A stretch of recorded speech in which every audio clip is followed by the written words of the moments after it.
Did the government follow through on their spending and investment promises last year? What promises will next year's budget have? How will they affect you, and how can you ensure that you get what is promised? For access to the national budget, check out JAMP's easy digital version and contact info for your MP at jampja.org. Then link your MP and see what progress is being made throughout the entire budget cycle. Support JAMP. Let's do our job to make Jamaica land we love, Jamaica land we own, and Jamaica land we run well. A message from the Jamaica Accountability Meter Portal, funded by the European Union in partnership with the Private Sector Organization of Jamaica.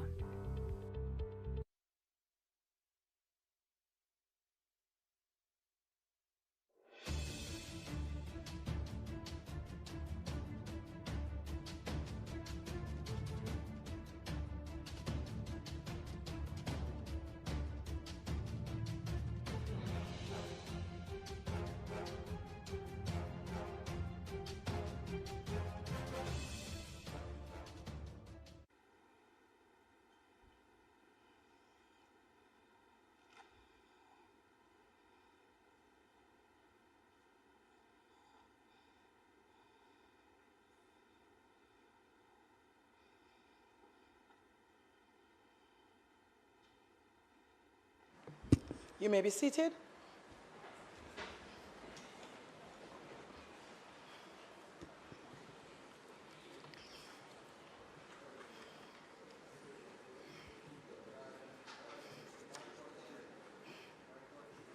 This Honorable House now resumes its sitting. It is indeed a great honor and pleasure to welcome all of you to the sitting of the Honorable House of Representatives for today, Tuesday, March 19, 2024, for the continuation of the budget debate. I would like to extend a special welcome to those joining us online via the various social media platforms, particularly PBCJ live stream, and to all our guests seated here in the gallery, looking wonderful today. I do believe we also have some more of our ambassadors here with us. Welcome to the Houses of Parliament. Yes, I'm seeing some former senators here as well, and current senators here for the presentation of the Leader of the Opposition. Welcome to the lower house. Thank you.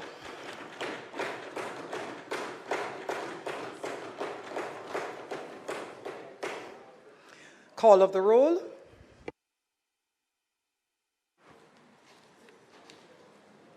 Mr. Clark, Mr. Bartlett, Mr. Olness, Dr. Clark, Dr. Chang, Ms. Grange,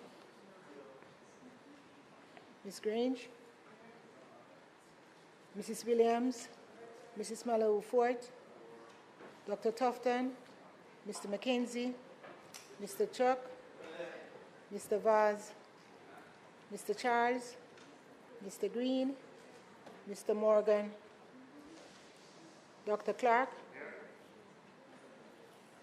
Mr. Hutchinson, Mr. Terry Long, Ms. Smith, Dr. Dunn, Mrs. Cuthbert Flynn, Mr. Main, Mr. Davis,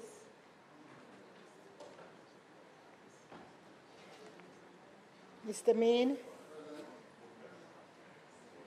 Mr. Witter, Mr. Brown, Dr. Brown-Burke,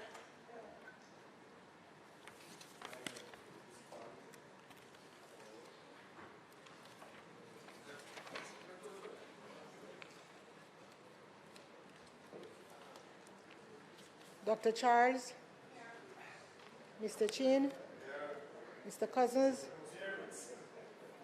Ms. Crawford, Ms. Daly, Ms. Davis, Mr. Goldin, Mr. Graham, Dr. Guy, Ms. Hamilton, Ms. Hannah, Mr. Henriquez, Mr. Henry, Mr. Hilton, Mr. Jackson, Mr. Lawrence, Ms. Lee,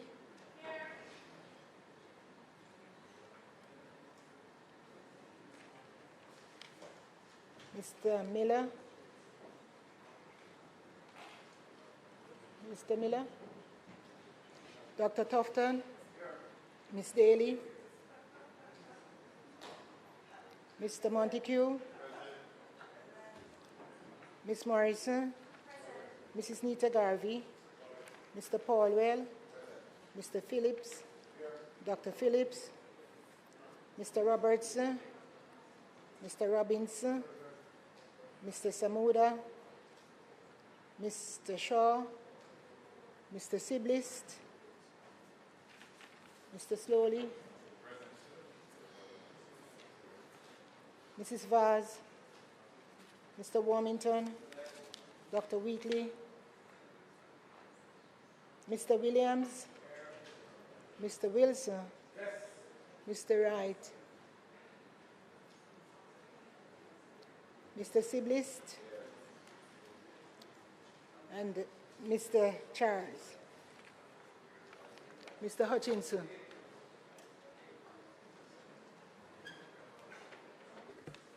Thank you. House Leader. Madam Speaker, I guess at this time you could proceed with the agenda since I think there is the announcements by the clerk. Thank you.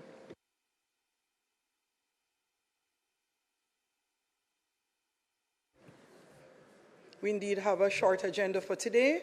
Statement by ministers, announcements. Laid on the table of the House today are the following: Annual Report on Audited Financial Statement of the Port Authority of Jamaica for the financial year 2021-2022, and Annual Report on Audited Financial Statements of the Electoral Commission of Jamaica for the financial year 2022-2023. Bills brought from the Senate, petitions, papers, reports from committees, notices of motions given orally, questions and answers to questions, motions that may be made at the commencement of public business requiring notice, motions relating to the sitting of the House, motions for leave to introduce bills, presentation of bills without leave of the House first obtained, public business. House Leader. Thank you, Madam Speaker. Today, as you indicated earlier, we expect the sitting to be very short, but we are having a major presentation. Madam Speaker, oh, it's so sensitive. And I wish to just indicate that House Leader is traveling, and so as his deputy, I'm the House Leader today, and I want to express to the Leader of the Opposition apologies from the House Leader. He's over, he did, very good, very good. And so, Madam Speaker, I wish to indicate that the budget debate will continue with the contribution from Mr. Mark Golding, MP South St. Andrew, and Leader of the Opposition. Thank you, Madam Speaker.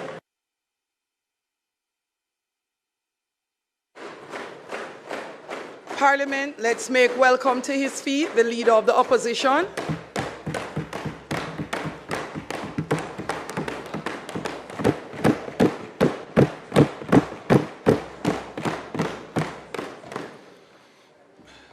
Thank you, Madam Speaker. It is with a sense of honor and humility that I rise today to make my third contribution to this budget debate in my current capacity as Leader of the Opposition.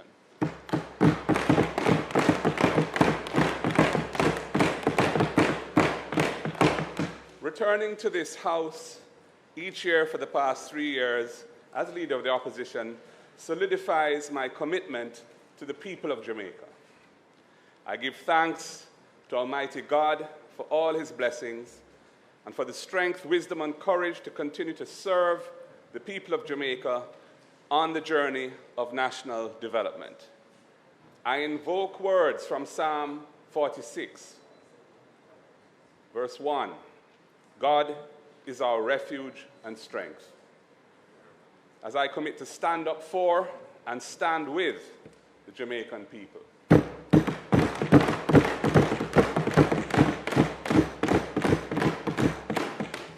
Every year, Madam Speaker, this occasion reminds me that this journey of representation is not one that is taken alone. My wife, my forever shining star,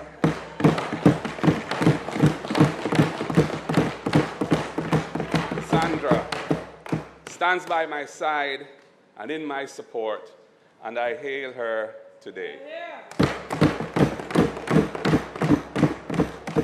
Our 3 children and the new delight of our lives, our first grandchild, stand as a reminder of the sense of family that is so important to national development.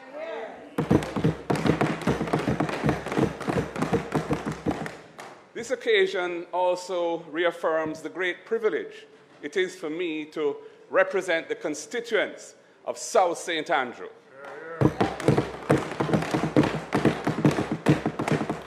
Without whom I would not be here.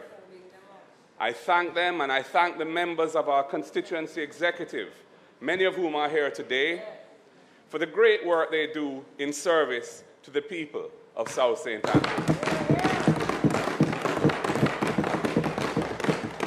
And at this point, I'd like to say a special word of congratulations and thanks to 2 wonderful ladies, Sarah Marshall and Louise Newland.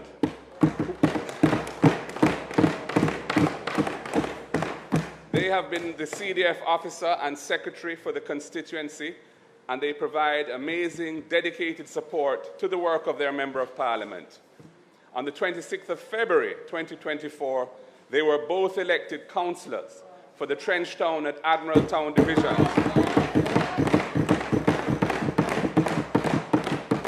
And Madam Speaker, they did so with great distinction, as they came first and third in voter support out of the entire 228 councillors across Jamaica in the recent local government elections. Respect due.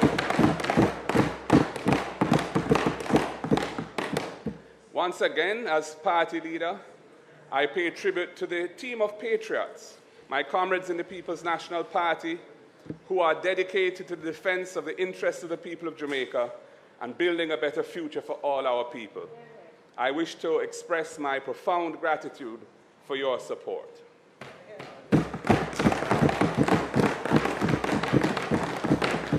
I also wish to thank my colleague, members of Parliament, on both sides of this House for another vibrant year of engagement. Let us continue to relate with civility in this House, guided by a shared desire to serve our nation.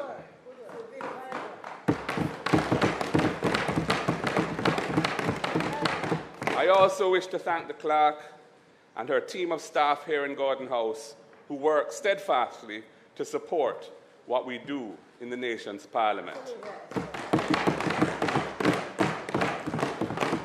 And Madam Speaker, I particularly want to thank the members on this side for their support, their solidarity, and their guidance along our shared journey. Though only 14 out of 63 at this time, we little, but we talawa.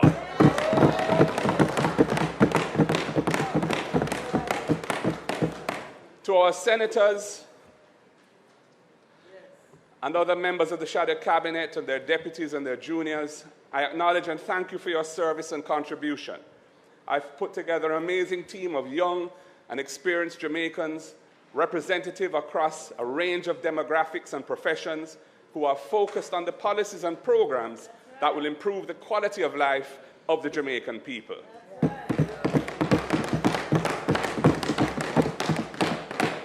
Madam Speaker, for the past many months, I've been along the highways and byways of Jamaica. I wish to express my respect and thanks to the team of people within the People's National Party and the Office of the Leader of the Opposition who have supported me in this effort.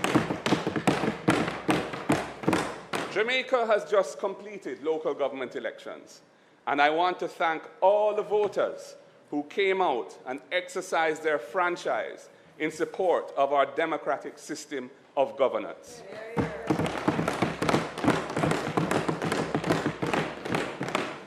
Madam Speaker, it is noteworthy and significant that for all the talk about voter apathy, the total votes cast in this election increased by over 81,000 persons, or 15%, in excess of the total votes that were cast in the 2016 local government elections, moving up from 545,571 voters in 2016 to 626,934 voters in 2024, an increase, as I've said, of 15%.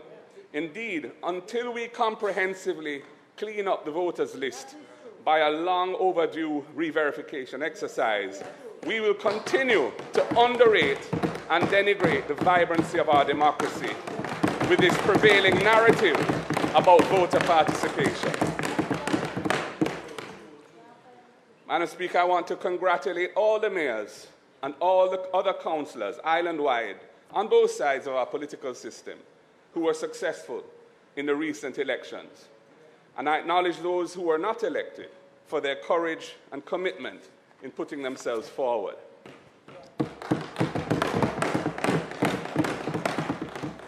I wish to especially thank the majority of elected councillors who come from the People's National Party for their hard work, resilience, and enthusiasm on the very long road that led to these elections.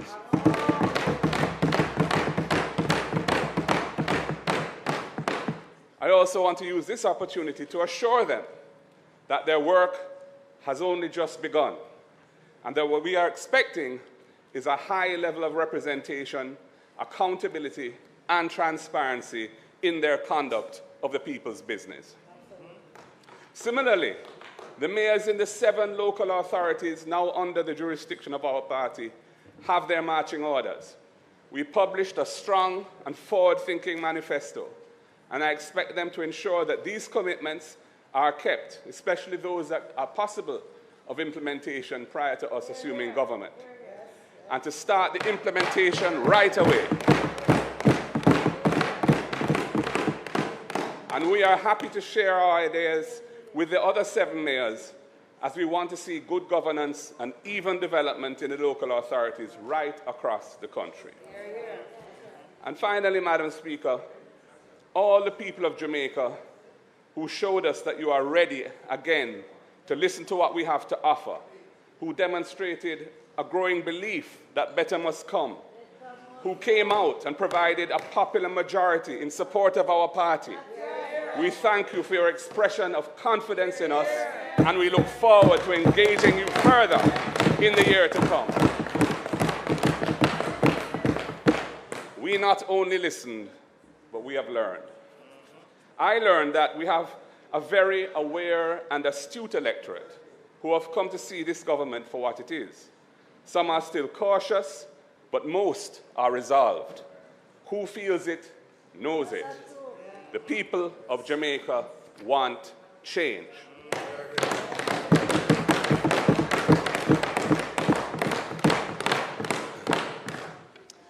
Madam Speaker, today I will remind Jamaicans of some of the context in which this budget for the coming fiscal year, 2024-25, has been crafted. I will then address some real challenges that we found in the budget as presented, and then I'm going to provide you with some of the concrete plans that we will implement when we come to service as Government of Jamaica. I do this knowing that Jamaicans have seen the light. They know that we will be coming back to implement our plans. The people of Jamaica know that there's one thing about ideas. They are best implemented by the people who come up with them.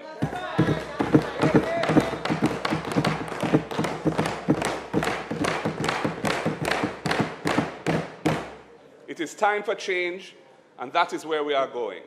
We are on the road to change. Madam Speaker, I sat through the 4.5-hour presentation of the Finance Minister, and I am more convinced than ever that this government does not have any intention of tackling the fundamental challenges facing our country. With them, Jamaica will continue along its current path, and the frustrations and hopelessness of the majority of our people will continue to grow. The 2024-25 budget is yet another tinkering budget, not grounded in a vision of development for the Jamaican people. According to their economic model, something will trickle down to the farmer, the teacher, the nurse, the sanitation worker, the hairdresser, and the taxi man. After 8 years, they want Jamaicans to wait even longer for the trickle that might come. Much of what was presented we have heard before. The 6-story hospital at the University of the West Indies was first announced in 2015 by Fenton Ferguson. The Minister of Finance seems to have found the plan in 2020, and it was re-announced. The Jam World and Fort Rocky Entertainment Zone projects have been announced and re-announced several times.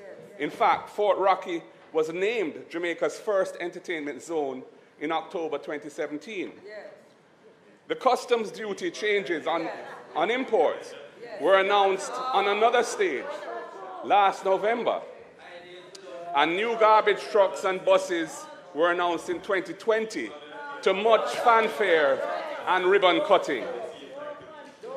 Meanwhile, Jamaicans are crying that times are too hard, the cost of living is too high, their wages are too low. Young people are crying out for opportunities to further their education and for better job options. Citizens are crying no to corruption and deception, and yes to transparency and truth.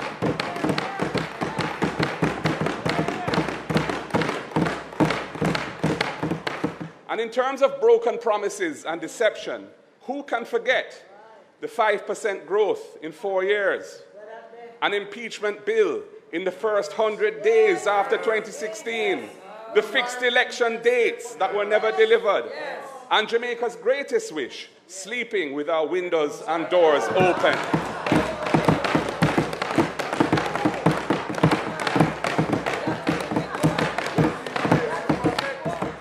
And there are a few new ones, Madam Speaker, that emerged during the local government elections, like converting Clarkstown into a city and Portmore into Little Miami. Mere pie-in-the-sky ideas masquerading as a vision of national development.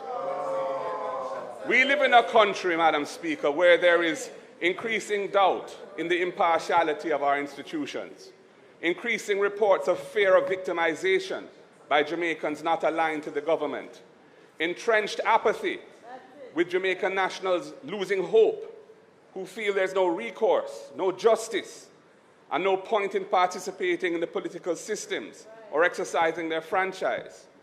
Clouds of uncertainty and concern regarding the rights and freedoms of Jamaican citizens on a range of issues from beach access right through to states of emergency.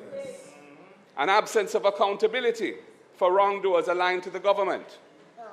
The militarization of the constabulary.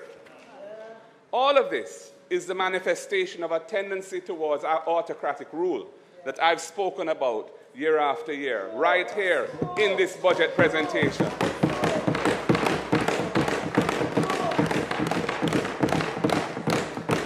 That is the untenable foundation upon which the country is being run. The main idea of this budget exercise was leveraging economic stability. But that is not something that the other side can claim ownership of. That was a seed that was sown and nurtured by the People's National Party while in government.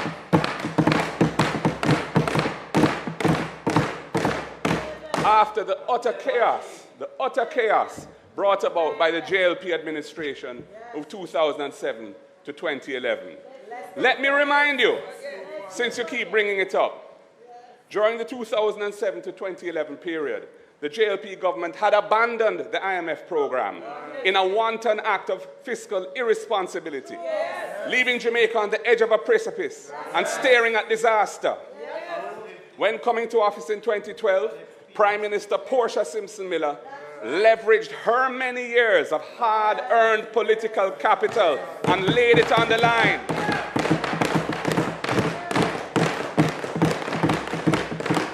to lobby the international financial community to give Jamaica another chance. This was only possible because of the sacrifices of the Jamaican people who were willing to walk the walk because they trusted her not to sell them out. That is what saved our country from the ruin that the previous government had brought us to. We pulled the country out of the mire of fiscal irresponsibility. With Dr. Peter Phillips as Finance Minister and Portia Simpson Miller as Prime Minister, the PNP administration of 2012 to 2016 steadfastly prepared the ground in which the tree of fiscal responsibility began to grow in Jamaica. We got the country's public finances back on track. We transformed the tax system. We implemented other critical structural reforms along the journey. Along the journey of getting our national debt under control. And in 2016, the JLP inherited that tree with its roots firmly already in place and already bearing the fruit of fiscal stability. This is the foundation of the 12 years of economic stability that Jamaica has benefited from up to today.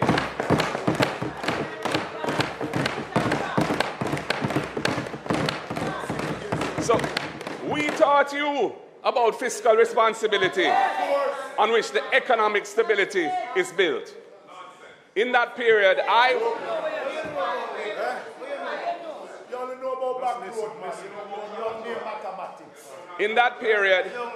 I was tasked with responsibility for delivering the extensive legislation that was required to achieve that durable fiscal stability.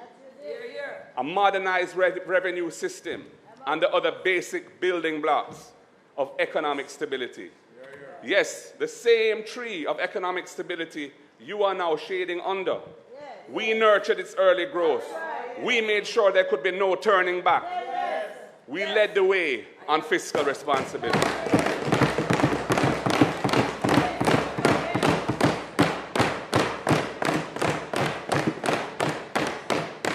And you on the other side, then on this side, mocked us whilst we were planting and nurturing that tree of fiscal responsibility.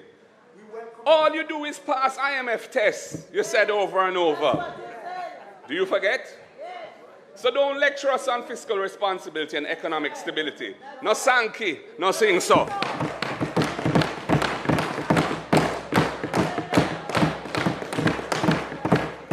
We took the hard decisions and implemented them. You inherited a situation that we had fixed here in Jamaica. And you have spent 8 years leveraging that hard work that we put in and the fiscal responsibility that we left. And that is the truth. We on this side have no plans to cut down the tree of fiscal responsibility. It is a tree that I helped to plant and nurture with the work I did in that time. But we also, Madam Speaker, we also recognize that 2024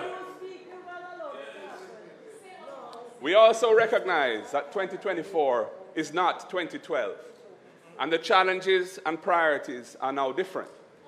Economic stability is not sufficient to meet the needs and expectations of the Jamaican people.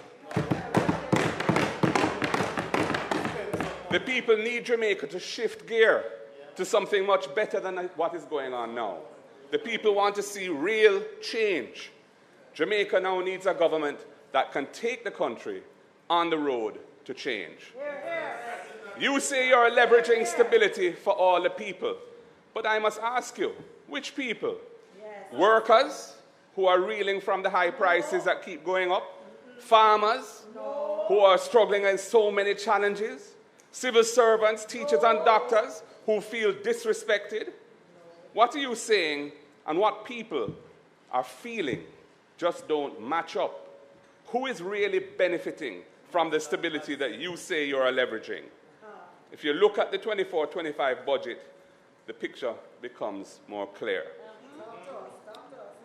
Madam Speaker, In his opening budget speech last Tuesday, the minister announced a giveaway of $20,000 for employees and self-employed persons earning up to $3 million who are in the formal tax system.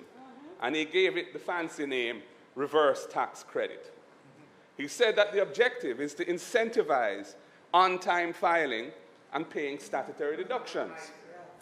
However, that objective is really questionable, because to qualify for this, he says that you will have to become fully compliant for the 2023 tax year already gone by March 31, 2024, and that deadline is less than a fortnight away. Exactly. Therefore, as a practical matter, it is most unlikely that anyone who is not already tax compliant will get the benefit. Furthermore, it is wishful thinking that a single payment of $20,000 would induce anyone who is now outside the tax system to take steps to bring themselves into it and start paying taxes. And it applies to persons below the threshold. The truth is that this so-called reverse tax credit smells like a $20,000 giveaway for political advantage as we get ever closer to the next general election. There's also another angle to it. The minister said that for an employee to be entitled to receive this reverse tax credit, his or her employer must have been fully compliant in making the statutory filings and payments for statutory deductions and employer contributions for 2023 by March 2024. Now I must ask the question, is this fair? How is it fair to an employee to deny him or her this little benefit in the event that the employer is not compliant with statutory filings and payments of deductions? Many businesses are now reeling from the increase in interest rates and are facing cash flow difficulties. So many of those employers may be behind in filings and payments of statutory deductions and employer contributions. The employee should not be blamed or penalized for that. Minister, an employer paying under $3 million to an employee, and the employee himself or herself should get this benefit, whatever the tax status of the employer.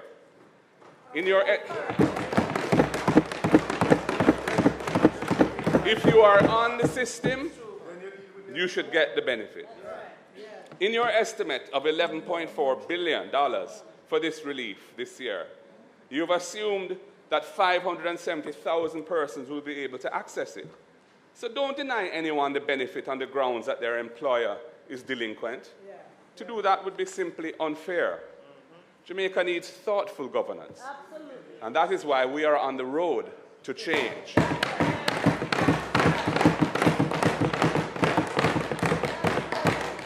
Madam Speaker, during the recent local government election campaign, the Prime Minister promised that the income tax threshold would be increased in what he said would be 1.5, 2.0. Last September, I had called for an increase of the threshold to $3 million, the purpose being to restore the real value, in real terms, of the $1.5 million that was announced back in 2016, and to provide some buffer for future inflation. The fact is that since 2016, accumulated inflation in Jamaica is over 46% since 2016, and an increase is required to restore the real value of the threshold that was last reset back in 2016. After the Prime Minister's grand election pronouncement of 1.5, 2.0, persons are understandably quite disappointed that the minister has announced an increase of the threshold to only 1.7 million. That's $200,000. What they expected to be 2.0 million ended up being 0.2 million. And that translates to a mere $4,166 per month in benefit in their take-home pay. And Madam Speaker, I am told, I didn't check it myself, but you can check it if you like, that $4,166 can't even buy a bucket of KFC for a family looking to share and have community with family and friends. Madam Speaker, if the minister had, as phase one of restoring the value of the 1.5, even increase the threshold to 2 million. That would give persons an additional $125,000 per year in their pockets, $10,400 per month in their take-home pay. And that would be a more meaningful benefit.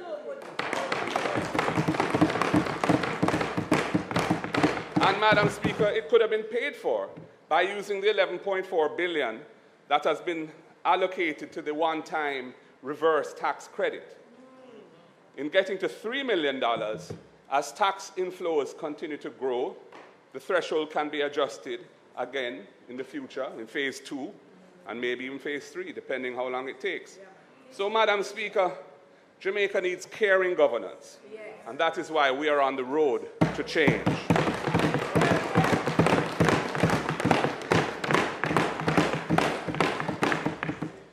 I want to say something more about taxes.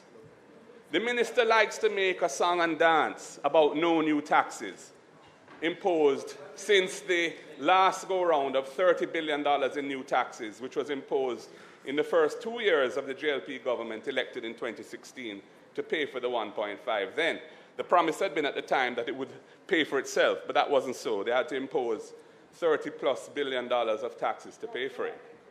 However, it is important to recognize that the taxes being collected from the Jamaican people have increased dramatically under this government. Dramatically. Have a look at that table. And you will see, in fiscal year 2015-16, which was the last year of the last PNP administration, the tax collected was $411.8 billion, which was 24% of GDP. The above table, this table, shows how much more tax. This table shows how much more tax is being collected under the current J.P. administration. Tax collected now has moved from 24% of GDP to 28% of GDP.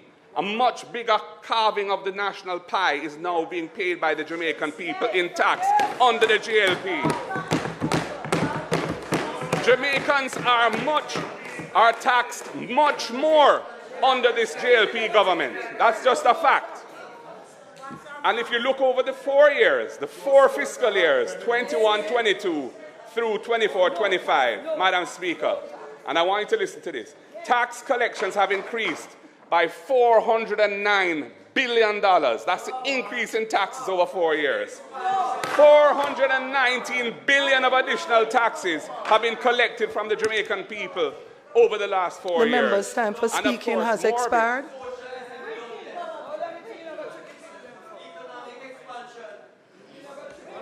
That's why I get voted out.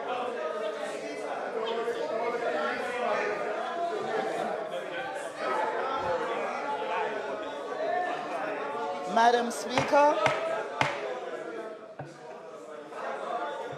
Members. Madam Speaker, I now ask.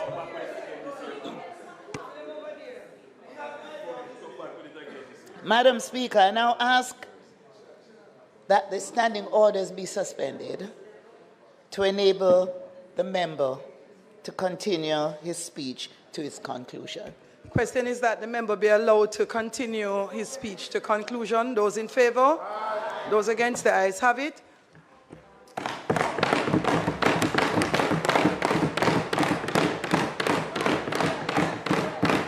So, Madam Speaker, thank you for that. Thank you, colleagues. As I was saying, over the last 4 years, $419 billion of additional taxes have been taken from the Jamaican people. That is an increase of 66%, which is way more, in fact, more than double the accumulated inflation over those 4 years. Over those 4 years, 31% was the accumulated inflation. The tax has gone up by 66%, tax collected. And looking at tax collection on a per capita basis, in other words, looking at tax collection from the perspective of each Jamaican, since this J.P. government came to office, they have more than doubled the annual tax take from every man, woman, and child in Jamaica. increasing it by a massive $190,000 per person. And it now totals $342,000 per person at the time of this current budget. They've more than doubled the taxes they're taking from the people. So much for this no new taxes Sankey. It is irrelevant. No new tax types, but much, much more taxes. 28% of GDP in taxes relative to 24 back in 2015-16. And as the recent election shows, who feels it knows it.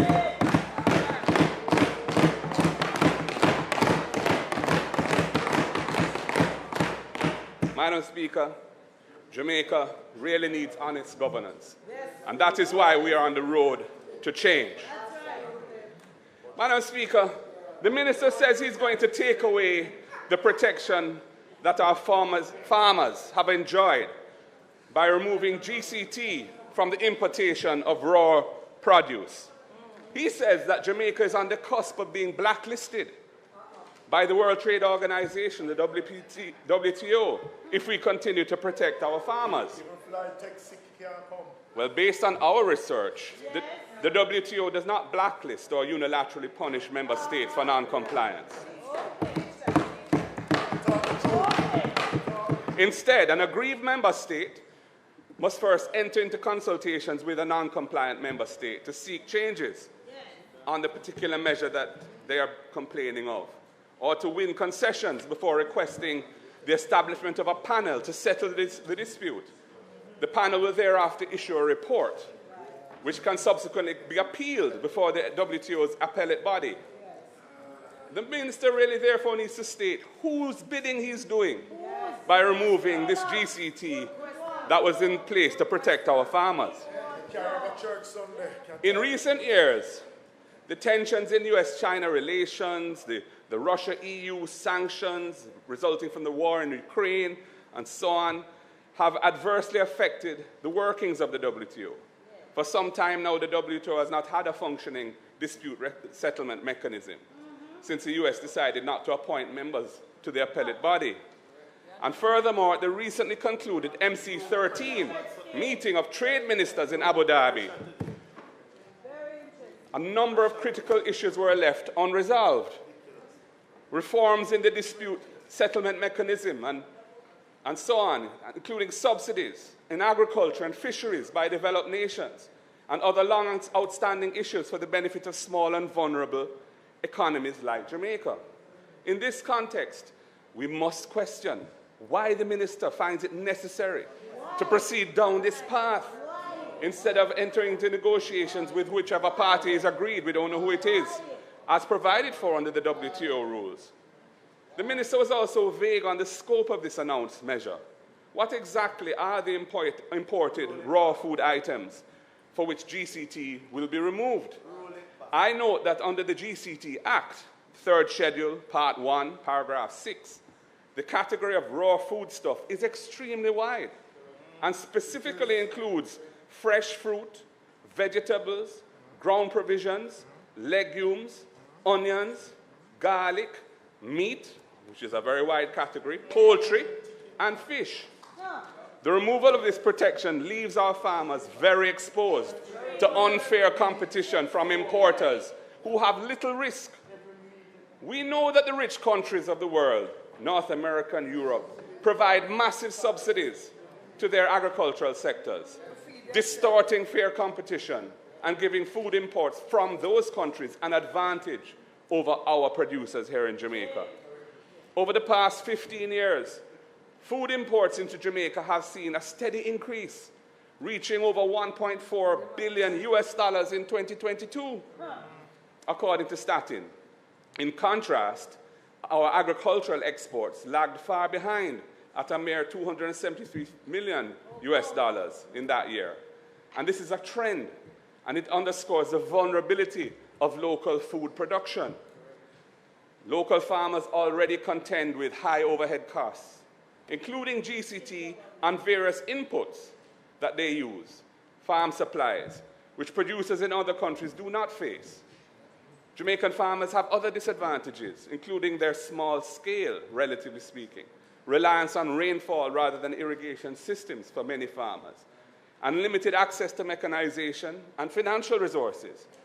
In 2022, loans allocated to farming operations amounted to a mere 146.3 million Jamaican dollars. That's all. The removal of GCT on imported foodstuff will worsen this imbalance between locally produced and imported foods.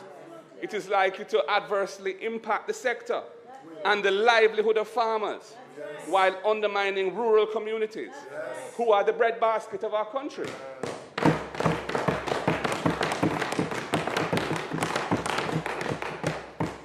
Only last year, we saw how onion farmers in St. Thomas were hurt badly when import permits were granted to importers and flooded the market with foreign onions, leaving our farmers with produce that they could not sell last year. In removing the GCT on the imports of produce, nothing has been put in place to protect our farmers from the wave of imports of produce that will now come into the market without paying GCT. And there's a common theme here, Mr. Speaker. When I was in St. Elizabeth recently, the fishermen were complaining bitterly that they cannot sell their lobster because big players are supplying the market at low prices and squeezing them out. Their MP is the Minister of Agriculture and Fisheries, yet they are suffering. The government is letting them down badly, and it's a crying shame.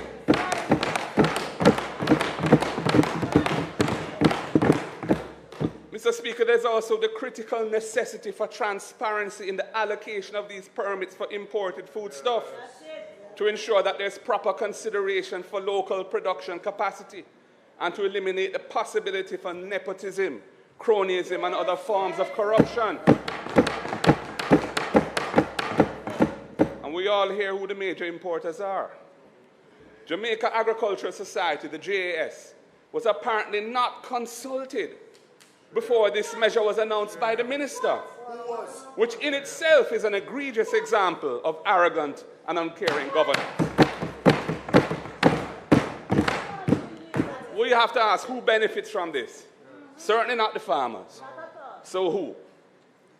We have consulted with the farming community, and a raft of measures have been developed that can mitigate against what could turn out to be a very serious and prejudicial action if the farmers of Jamaica are to get a fair deal.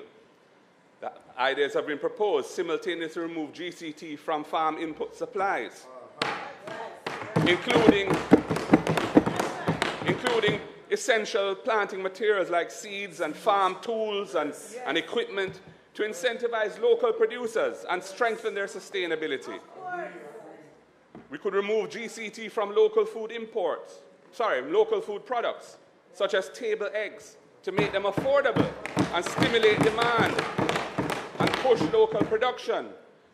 We must enhance transparency, as I've said, in food imports. We can make the grant of import permits subject to parliamentary scrutiny and approval, requiring that import permits must be allocated on an equitable and transparent process, such as a public auction. And Madam Speaker, Mr. Speaker, until protective measures like these are put in place and are working effectively, replace the GCT on import foodstuff with a stamp duty on imported foodstuffs to level the playing field between imported and locally produced food.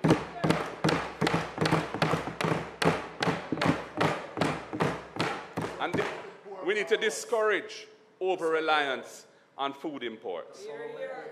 It takes a little care to find solutions, some empathy and some will. Jamaica needs open, prudent governance. And that is why we are on the road to change. Mr. Speaker, the minister announced various tax breaks for the coming fiscal year, totaling $25.12 billion.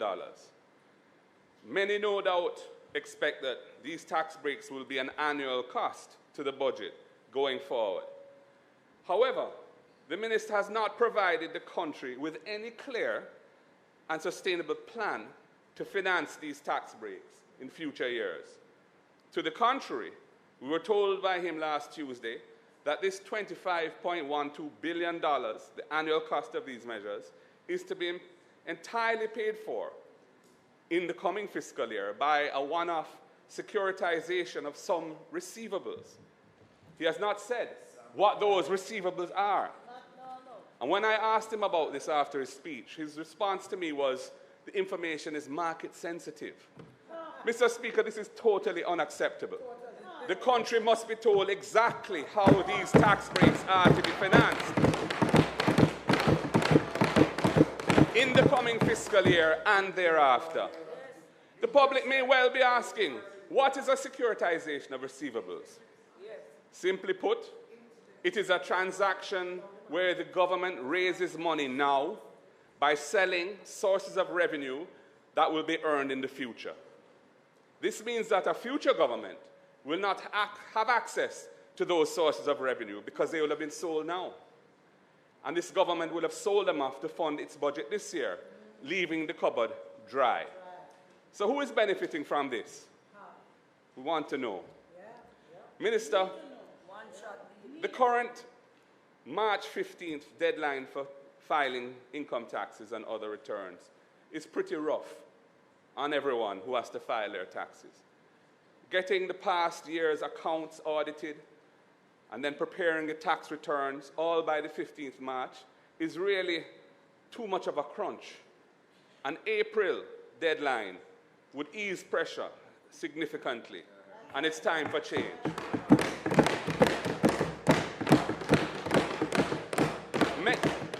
Many other countries have later deadlines, and it helps with their budgeting and their financial planning. So why not take a leaf out of their book? It would give taxpayers who file more time to get their taxes right and would improve the accuracy of their tax filings. It also improves compliance by allowing a more reasonable deadline. It would be a step towards a stronger and more stable economy.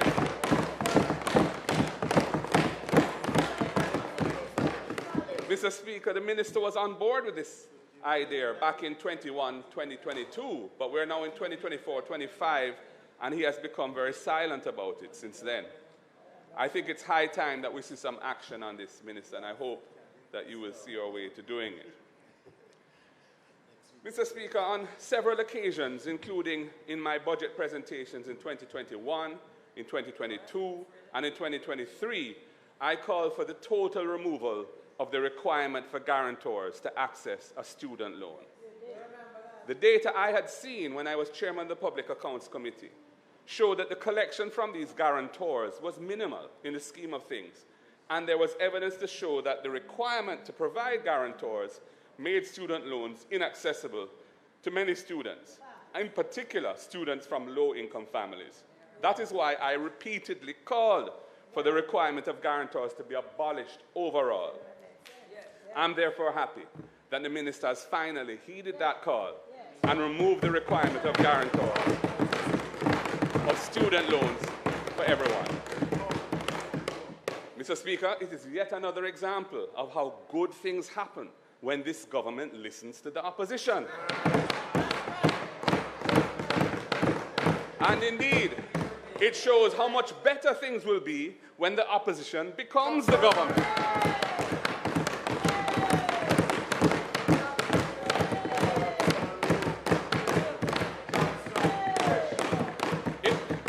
It reminds me of my call in last year's budget, a year ago, for an increase to US $150 in the duty-free allowance for online shoppers, for which a minister later adopted in part when he announced the increase to $100 US at the D.Y.P conference in November. Mr. Speaker, Jamaica needs change in the current approach to economic development, and that is where I'm going to move to now. In the just completed local government elections, the Prime Minister argued that the people must not vote with their emotions. He said they should pay attention to all the positive macroeconomic indicators that mean things are good. He said they should hold on and stay the course because Jamaica will soon take off. But the people showed with their votes that they are not convinced. They are not convinced because the economic model of this government benefits too few people.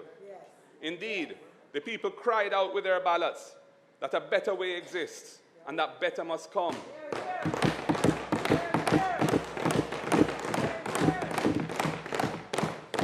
Under the current socio-economic model being pursued by this government, inequality of wealth and income will remain entrenched in Jamaican society. Jamaica is 99th in the countries of the world in terms of commitments to reduce inequality, according to Oxfam. In the 2022 World Inequality Index, the wealth gap in Jamaica was shown to be as wide as in Haiti. In Jamaica, the top 1% controlled 20% of national wealth, and the top 10% controlled 50% of national wealth. The Jamaica Survey of Living Conditions 2021, which is the most current available to us, says that there has been an upward movement in both poverty and inequality under the D.Y.P government. And it says, and I'll quote, the prevalence of poverty increased to 16.7% from 11% in 2019. And that inequality increased with the Gini coefficient, and that is the standard measurement of inequality, at 0.3991, up from 0.3671 in 2019. So I wonder, where in this economic performance has there been any leveraging for the people? With inflation running hot and the cost of living increasing by 30% since then, the situation, no doubt, the situation remains dire now. In short, the people have feel it, the way your government are deal with it.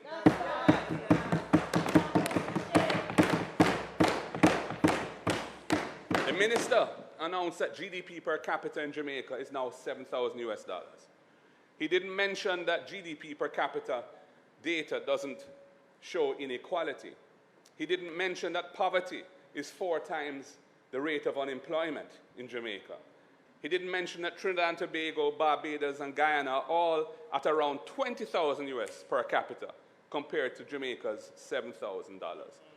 For Jamaica to move our GDP from 7,000 US, where it is now, to 20,000 US over the next 15 years would require an annual real GDP growth of at least 7% per year.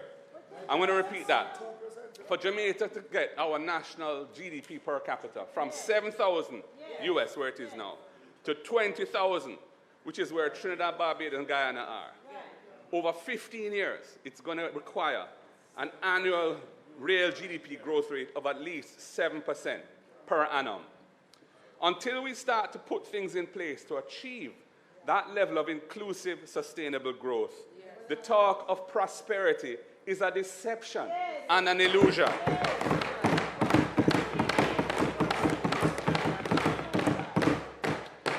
Mr. Speaker, there's a concept called economic complexity, which measures the extent to which knowledge drives high value added economic activity in a country.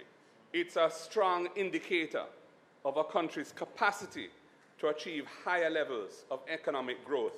It measures essentially the sophistication of the economy and the linkages within it, using knowledge to drive economic output. There's a chart. I don't know if it can be brought up. There it is. Thank you. Now that chart shows a comparison of 3 countries, and it's taken from the Harvard Economic Complexity Ranking. And it compares economic complexity trends in Jamaica, in the Dominican Republic, and in Costa Rica. And if you look at it, Jamaica is at the bottom on the right. And Jamaica's descent between 2010 and 2021 is indicative of our failure to build a model of socio-economic development that can transition us from a raw materials and raw services economy to one of a different level of sophistication, producing high value added goods and services. Mr. Speaker, under the current model being pursued by this government, inequality of wealth and income will remain entrenched in Jamaican society for years to come.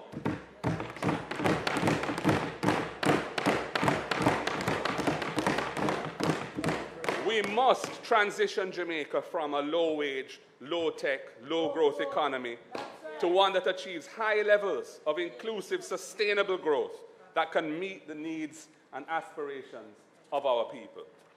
This is a clear metric telling us that change is not only required, but urgent. That's right.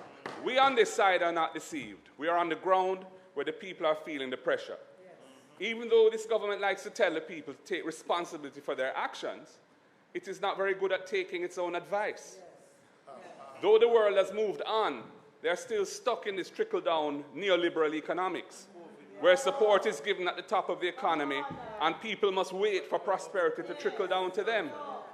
That model depends on low wages. That model thrives on low levels of education. It pushes people into things like scamming. It pushes people into hustling for a living. It causes hard-working and unemployed people alike to rely on remittances from their family abroad, and it forces people to migrate. If we are exporting our skills, what are we left with? It depends on people being deceived. But we are not deceived, and we are not the deceivers. Mr. Speaker, it is now quite clear that there's nothing in the minister's budget presentation that suggests that this government has a coherent strategy for achieving a turnaround of that chart.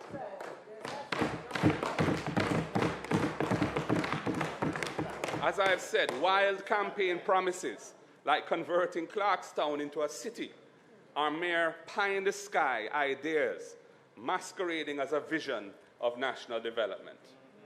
I will now present some elements of our comprehensive holistic plan for sustainable, inclusive development of Jamaica and our people. Some of the plans for the next Jamaican government that we will form on the road to change. Mr. Speaker, since I last addressed this Honourable House in a budget debate, we have been progressively developing our plans for Jamaica, and they are grounded in our core beliefs of social justice, equality of opportunity and access, and good governance.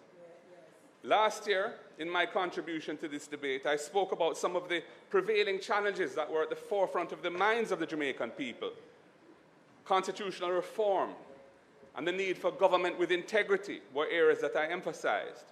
We call upon the government to repair the breach with regard to the expectations of Jamaicans concerning land, education, security for our people, social transformation, health, energy, and food security. We remain true to those core tenets of national development strategy. I was both tactical and practical when I named our new shadow cabinet. I designed a governance structure that is fit for purpose, creating 4 new policy clusters, bringing a solutions-oriented approach to the changes that we need to see in this nation. Then, in preparation for the local government elections, we laid out our agenda for change at the community, divisional, and municipal levels.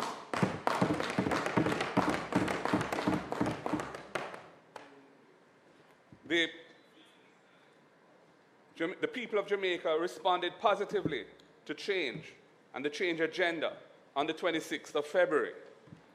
That plan, as I've said, is now going to be put in action, and we're putting in place a monitoring and evaluation mechanism to drive that change.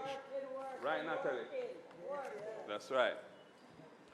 At the national level, our policies and programs must be consistent with the core values of our party: social justice, inclusion, transparency, and, as I've said, a commitment to greater equality.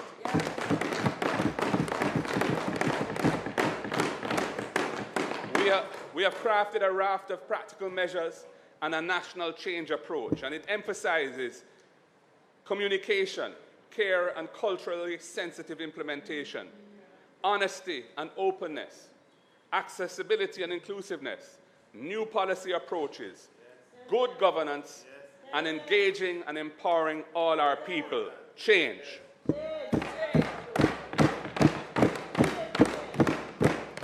Today I'm going to share a selection of some of those measures, and they stand on 2 pillars: the economic model of the next PNP government and our grounding in and commitment to good governance. The time has come for us to center the needs of the people in a transformational economic model. The time has come for broadening the wealth and ownership base of the society to tackle the chronic scourge of inequality. We must do what is required for high levels of inclusive, sustainable growth to meet the needs and aspirations of our people. The emphasis on inclusive and sustainable growth is important.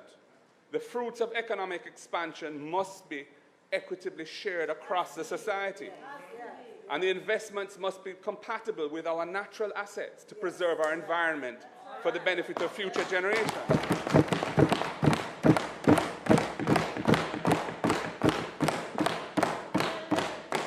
Jamaicans are not interested in economic stability that only trickles down into low growth and diminishing prospects.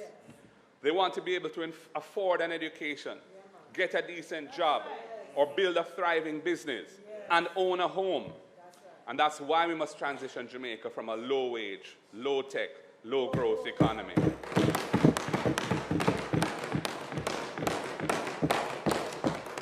We have to transition from an excessive dependence on remittances to earnings from high-valued exports of goods and services. We must give persons, people, alternative to unlawful economic activities. Indeed, the structure of our economy must nurture public safety rather than criminality. And everyone must understand that they have a role to play in making a Jamaica that is a nice place to live.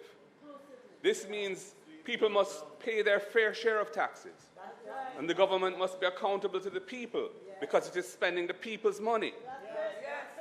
Spending must prioritize access to basic needs, giving people an opportunity for entrepreneurialism to thrive, giving people an education from which they can create new ideas and opportunities, and nurture our indigenous talents. The type of transformation that Jamaica needs will require investment in its people and in possibilities for the people.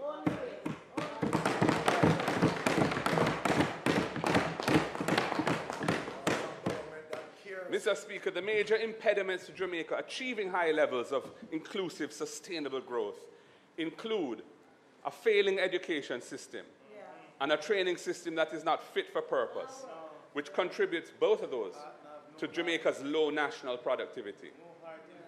High levels of violent crime, high electricity costs that undermine the competitiveness of our economy, and insufficient economic diversification that would increase our resilience to the growing threats from climate-related and other external shocks.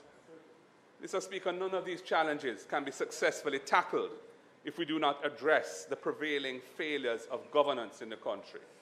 Until the systems of governance are accountable, transparent, and participatory, dog nyam we supper.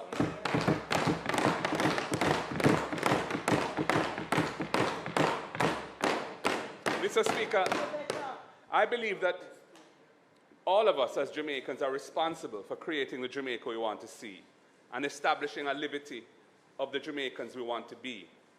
That is why our focus is social cohesion and empowerment. This portfolio cluster will focus on transformation, productivity, and access by addressing the ways in which health and wellness, social transformation, social protection, gender, young people and civil society, persons with disabilities and other marginalized groups will not only be engaged but energized and empowered. Human capital development is highest on our list.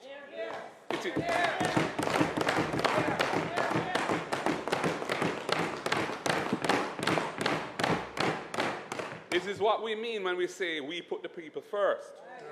It is what we say when we believe in people power. And we balance the books while balancing people's lives.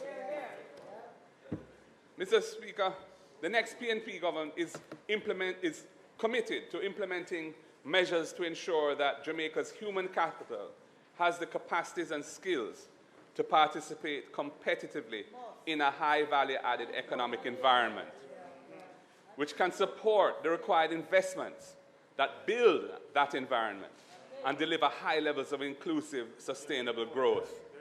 The crisis in education and training must be tackled and overcome if this is to be achieved.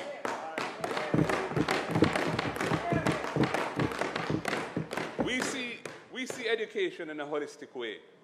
The education system should be socializing our people towards the kind of society we want to live in. 100% literacy and numeracy must be the target for national transformation.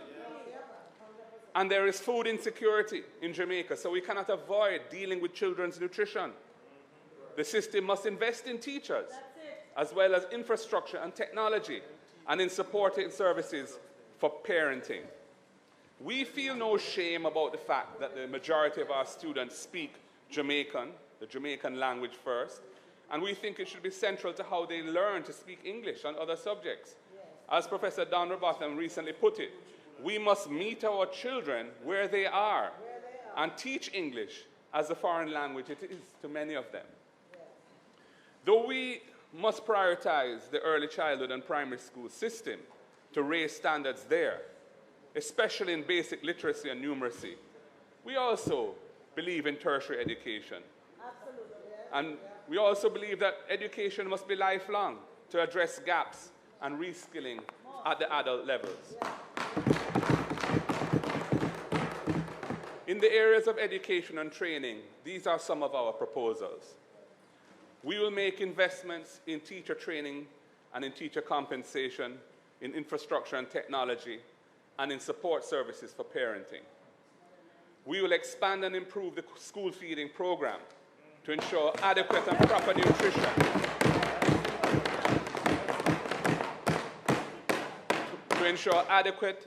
nutrition, and to encourage school attendance.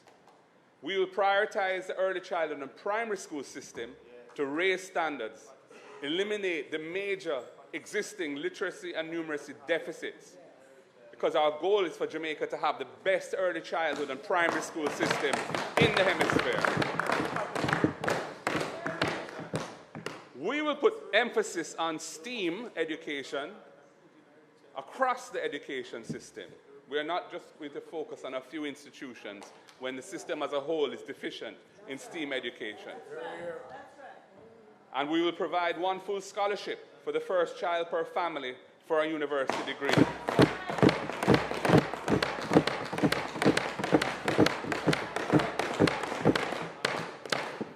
And we will remove taxes from laptops and tablets for students,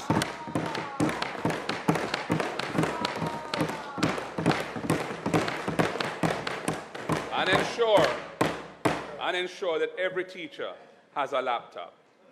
And for our teachers, we'll provide them with student debt.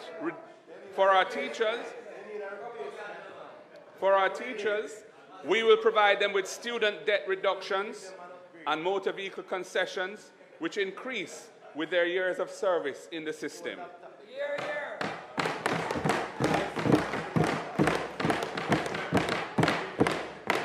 We will provide teachers with enhanced access to National Housing Trust loans and priority in housing allocations in NHT finance schemes.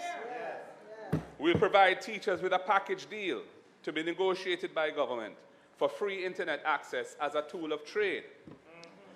And for young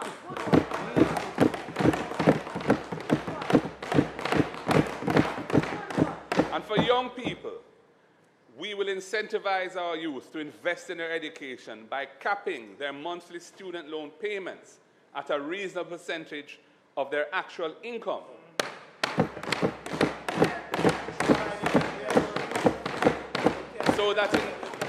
So that in times when the borrower, the student or former student is not working, those payments are deferred and tagged to the back end of their loan without them incurring extra interest or penalties.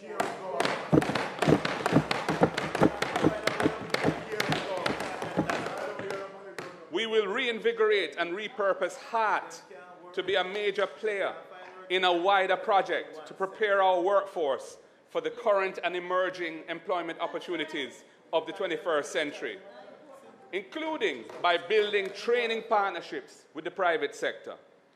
Mr. Speaker, our nation's training capacity must be as relevant and fit for purpose as possible in a rapidly evolving economy that we must build. We will create a series of workforce development training partnerships with the private sector.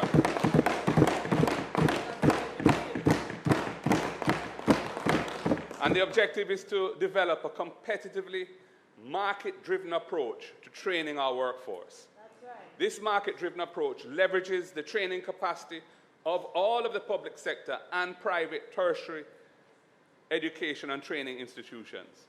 The objective is to increase the national capacity to deliver a transformational impact to the economy through an upskilled workforce in the shortest possible time. We will welcome the participation of trade unions and employer associations in these partnerships. We need all hands on deck to transition our economy to high value-added goods and services. Mr. Speaker, HART will support private sector-led investments in training by matching grants of up to 50% of the cost of any employer-identified third-party delivered training program that improves the performance or well-being of the employer's staff. And this approval would be automatic up to an amount equal to 90% of that employer's and employees' annual contributions to HART. And if the need is larger, then it can be approved on the basis of some clear, established and transparent priorities. We will provide incentives to encourage employers to establish internship programs that build the needs of their businesses and industry with course offerings of tertiary and skills training institutions. We will utilize school infrastructure, which is often, when outside of school hours, insufficiently used. We'll use school infrastructure to enhance training both to school children and surrounding communities. We will entrench civics education as a core subject in the national curriculum. It has started, we will entrench it, to equip our students for actual and productive citizenship with an understanding of the Constitution, an understanding of their rights, their responsibilities as citizens, and social skills based on wholesome values and attitudes. We will build, Mr. Speaker, we will build the teachings of the Right Excellent Marcus Mosiah Garvey into the school curriculum. At all levels, on an age-appropriate basis, to encourage self-belief, personal responsibility, and self-actualization in our nation's youth.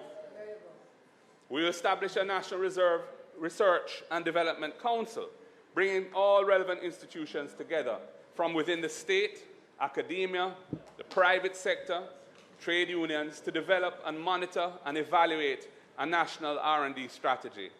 And we will provide an accelerated write-off for taxes of expenditure on research and development to encourage greater private investment in innovation that ties agriculture to manufacturing, science, technology, and advances the labor force. Mr. Speaker, human capital development is directly linked to citizen security. It is about developing an aware, thoughtful, and thinking society that can access a wide range of opportunities, locally and indeed globally, with not only the skills, but also the values and attitudes that promote national development.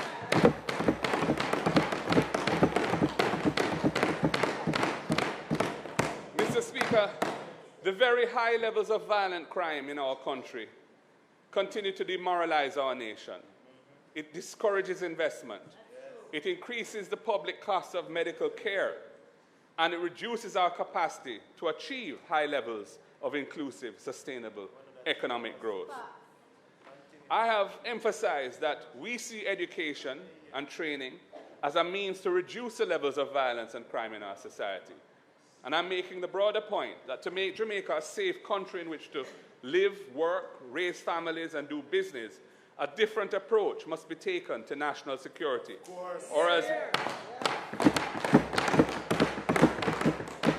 or as we have started to call it, to citizen security, coupled with a concerted thrust for social transformation. We prefer to think about citizen security because it forces us to think of people's needs. Our people deserve respect. It shows us, for instance, that road safety is a citizen security issue. If roads are potholed and motorists are forced to swerve as a result, all people using the roads are at risk. So it affects security. If street lights don't work, it compromises women's, in particular, sense of security. And if militarization is the way forward, we will see more and more videos of masked policemen with long guns hauling and intimidating citizens. And that's not the Jamaica we want. We cannot build a future and a nation by locking down underserved communities. The better way is to make Jamaica safe for all by a progressive approach to citizen security. And I'm going to share with you some of our proposals for making Jamaica a safe society for us all. We will revitalize the Peace Management Initiative.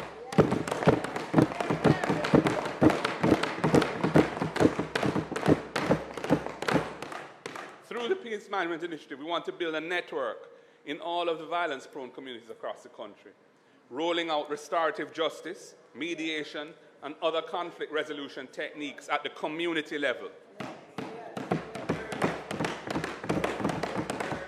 We will train and empower at least 500 violence interrupters across Jamaica. We'll partner with the private sector and other stakeholders to expand Project STAR, which they have initiated, and make it into a truly national program, including things like access to training, mentorship, remedial education, and job placements for youth at risk. We will enact legislation that targets known vicious purveyors of criminal violence across Jamaica and brings them to justice, including through a court-supervised process of pre-charge detention that targets persons on whom there's credible intelligence to facilitate building viable cases that can result in a successful prosecution. Due process is critical here, and that is why it must be a court-supervised process. And, Mr. Speaker, we will bring much greater focus on reforming the prison system to reduce the high level of recidivism. In other words, people who offend are imprisoned. When they're released, they offend again and come back into prison. That is recidivism. We need to reduce the high level of recidivism, which is very high in Jamaica, some 40%, I believe, by rehabilitating offenders to become productive citizens rather than reoffenders. When they return to society, every Jamaican has an interest in a prison system that rehabilitates prisoners and makes them productive citizens. We're fooling ourselves if we think that we can just ignore that, let the prisons run in the way they currently run, and solve our national security problem. We will provide the police force with the vehicles, equipment, and training that they need to efficiently respond and investigate and prosecute offenders. We will build out the Jamaica Eye system of cameras to enhance citizen security and ensure greater accountability for criminal behavior. It is an important part of making Jamaica safe. And we will provide mental health support, including adequate rest to our law enforcement officers to help them cope with the difficulties of their line of work here in Jamaica. And we will partner with non-governmental organizations to support well-designed and sustainable community-based interventions that focus on anger management, parenting skills, conflict resolution, and overall civility, and substantially increase the number of social workers to take on these critical tasks and build social cohesion within communities.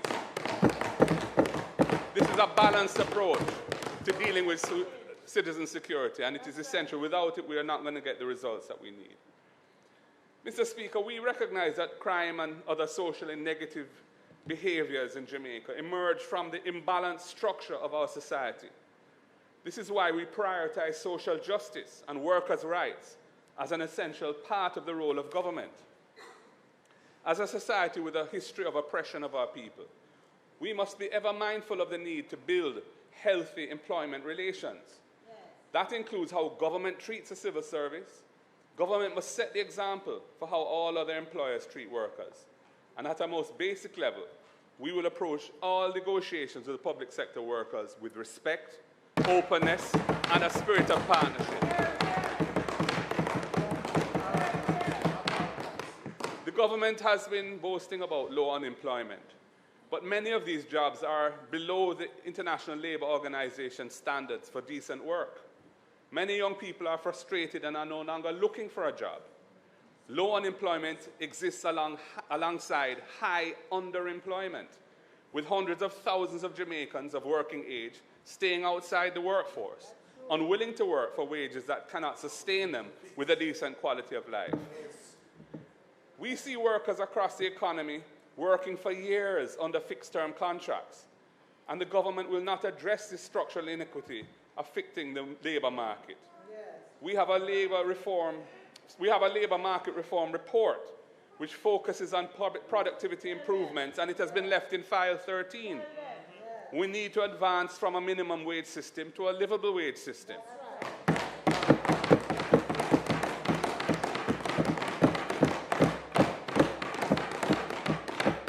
Tied to increased productivity to be sustainable.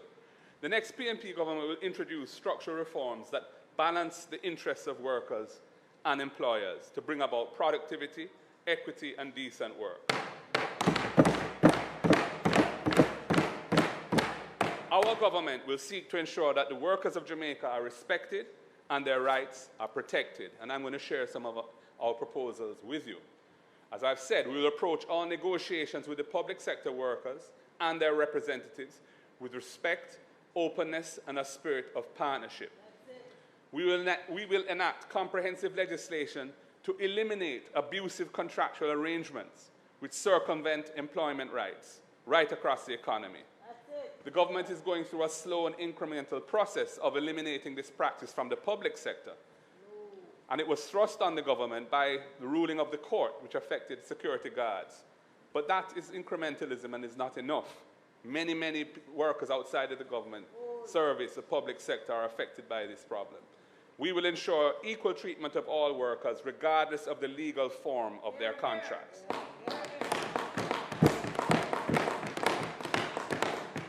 We will pursue the establishment of joint industrial councils in those industries where there are high levels of employment, but there's no common standard for working conditions and there's no union representation.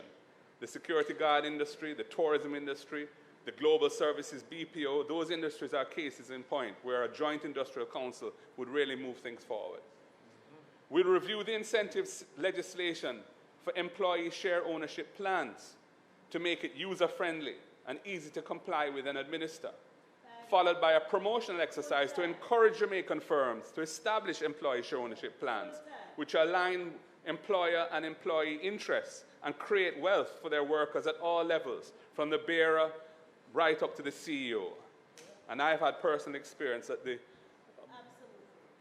consistent empowerment and enrichment that workers can benefit from through employee share ownership plans.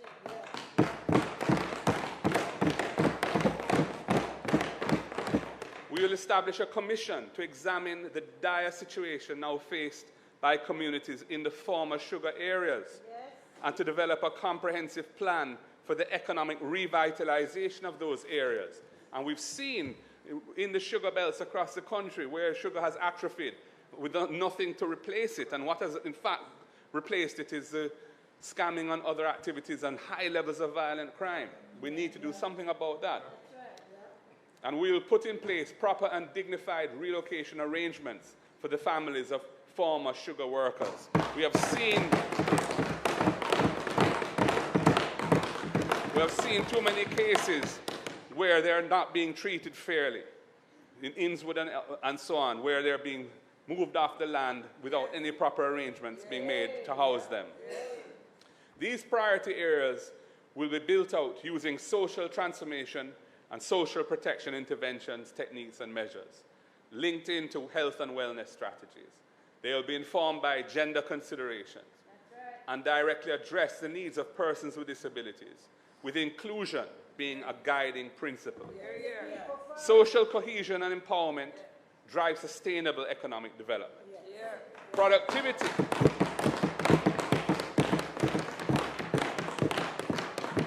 Productivity thrives where people feel safe, secure, and motivated.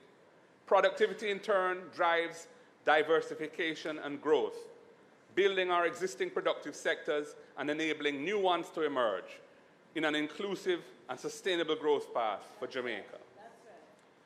Mr. Speaker, we need a sound approach to economic management if we are to achieve sustainable economic development.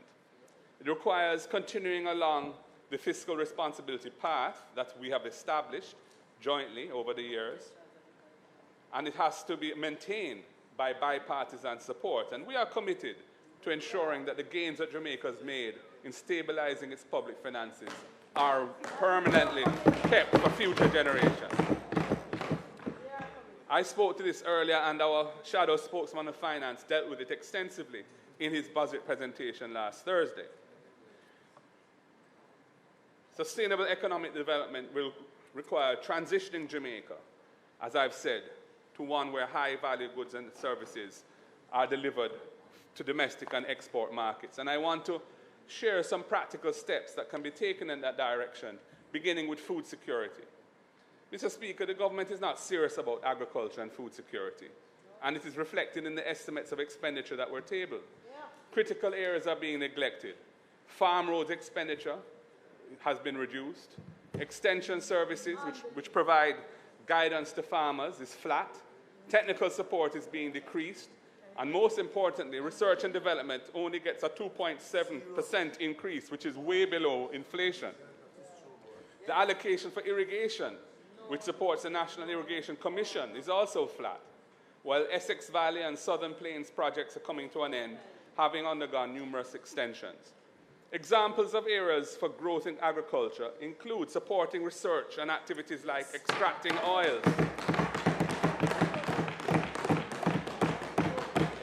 oils, and flavors, developing value-added products from our agricultural produce, and capturing economic potential from waste from harvesting. The quality of our produce is world-renowned, and is part of our overall creative product in the country. We're also sorely disappointed by the direction that the medicinal and therapeutic ganja industry has been taken since the PNP government decriminalized its use in 2015 and created a platform for a new lawful industry to emerge. Our cannabis sector must be developed in a way that is far more inclusive for small farmers.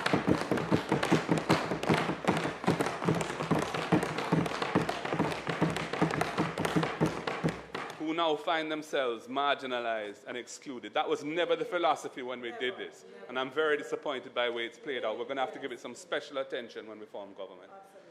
The next PNP government will be focused on genuinely increasing exports, strengthening food security in Jamaica, expanding irrigation and research capabilities in the agricultural sector. And we're going to brand this the SMART program, Sustainable Management of Agriculture Through Research and Technology, SMART.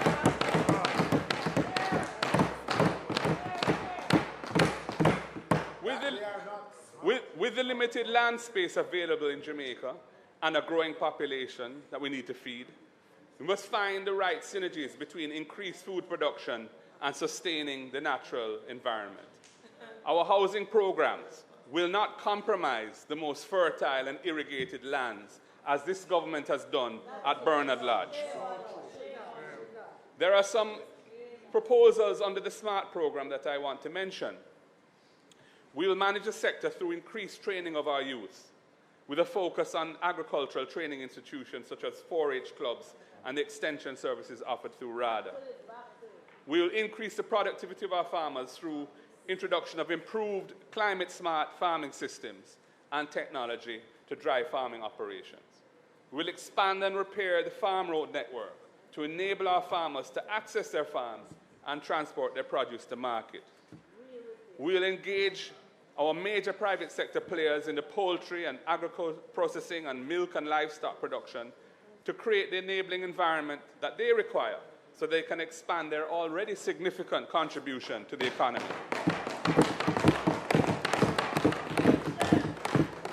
We'll partner with the UWI and other technical institutions to engage in research that will boost productivity. The College of Agricultural Science and Education, CASE, must be given the financial resources to do the necessary research that will assist our farmers to produce at a consistently high quality. And in fact, the next PNP administration intends to upgrade CASE to a university to enhance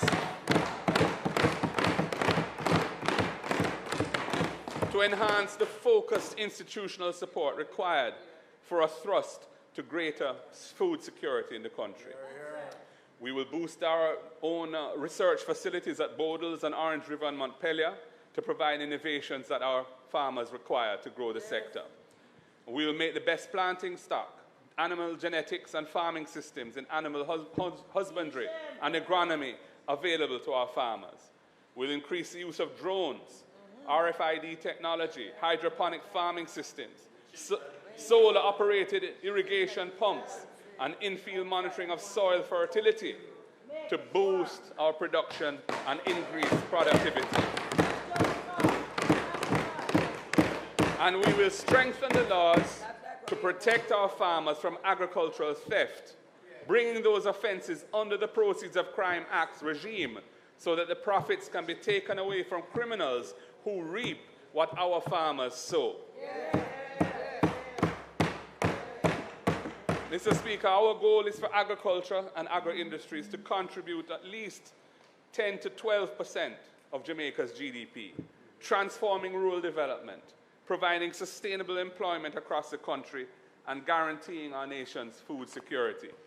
This is why we are adamant that our concerns regarding the removal of GCT from imported foods be immediately reviewed, reconsidered, and the initiatives that we proposed earlier be put into action. Mr. Speaker, I now turn to a number of emerging industries and some of our plans for their development.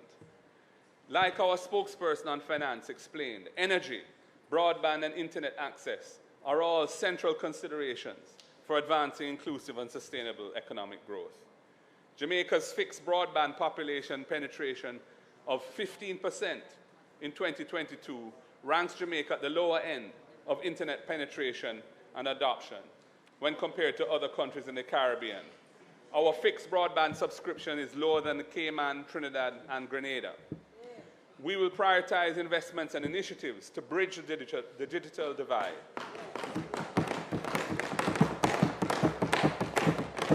To ensure that all Jamaican citizens have access to affordable and reliable internet services. This will require investment in building a robust digital infrastructure and expanding access to high-speed internet connectivity, a process which has already started and which needs to be accelerated. By achieving digital connectivity right across the country, Jamaica can create a level playing field for persons to access online education, remote work opportunities, and digital services, thereby enabling them to participate fully in an increasingly digital economy. We also intend to expand partnerships with telecoms companies to deploy broadband networks in underserved areas, providing incentives to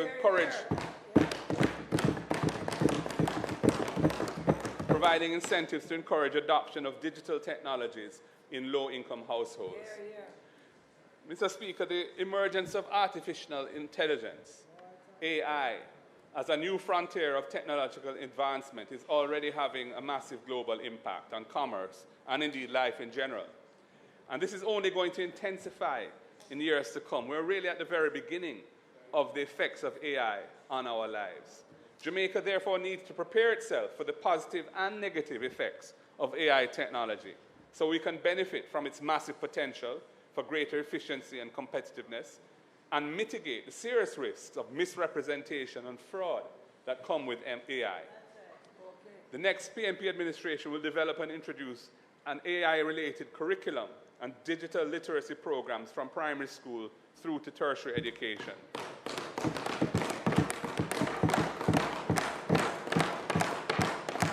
By equipping students with foundational skills in coding, data analysis, and critical thinking, we will cultivate a new generation of AI-savvy individuals who are well prepared for the jobs of the future. We have to embrace the present in a way that will prepare our people for the future.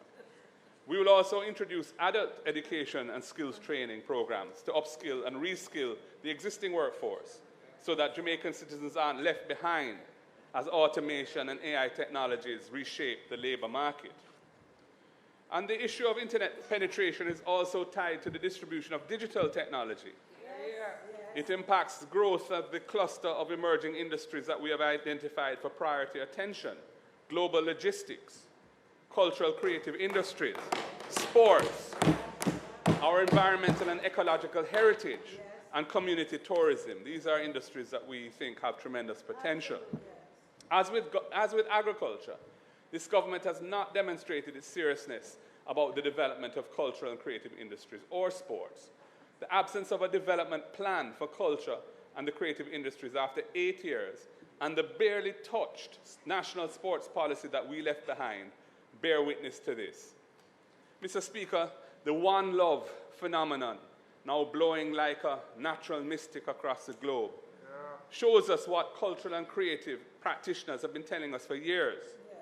Nurturing and growing the cultural and creative industries, sports, and their diverse ecosystems is extremely important for economic development and for cultural identity in Jamaica.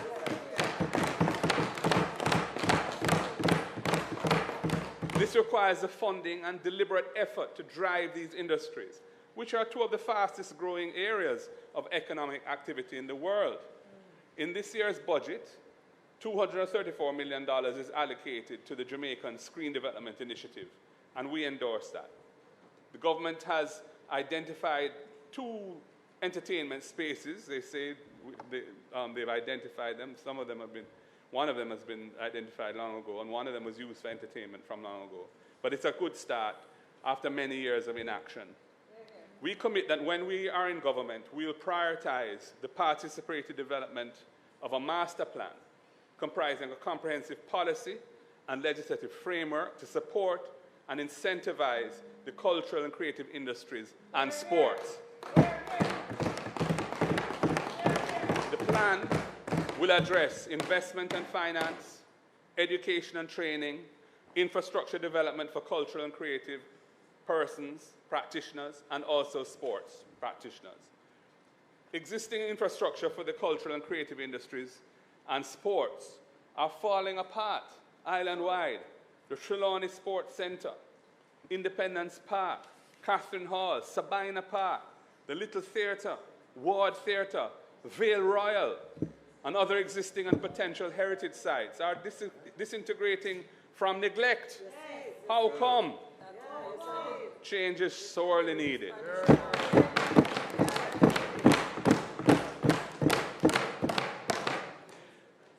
Mr. Speaker, in the area of tourism, we are committed to trying to broaden the benefits flowing to our people from the massive investments that have taken place in tourism.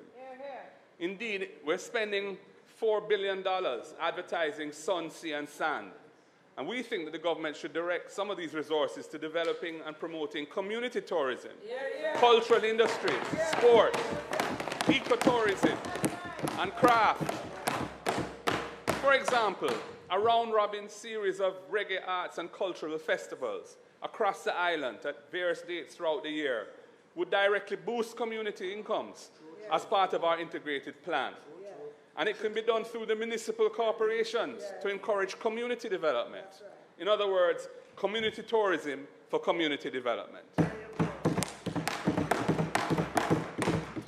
And that type of community tourism activity would produce revenue for the local authorities and help them to deliver services at a higher level to their communities. And this approach promotes greater economic inclusion. It's a glimpse of what holistic implementation across these important emerging sectors could look like, promoting sustainable economic development.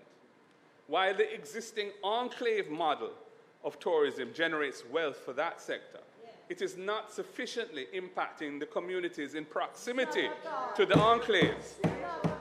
Though we hear the boasts of record tourism arrivals, we hear very little and why it seems not to elevate communities across Jamaica.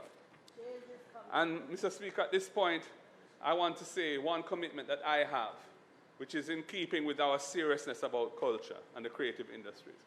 When we form the next government, I commit to conferring the Order of National Hero on the Honorable Robert Nesta Marley.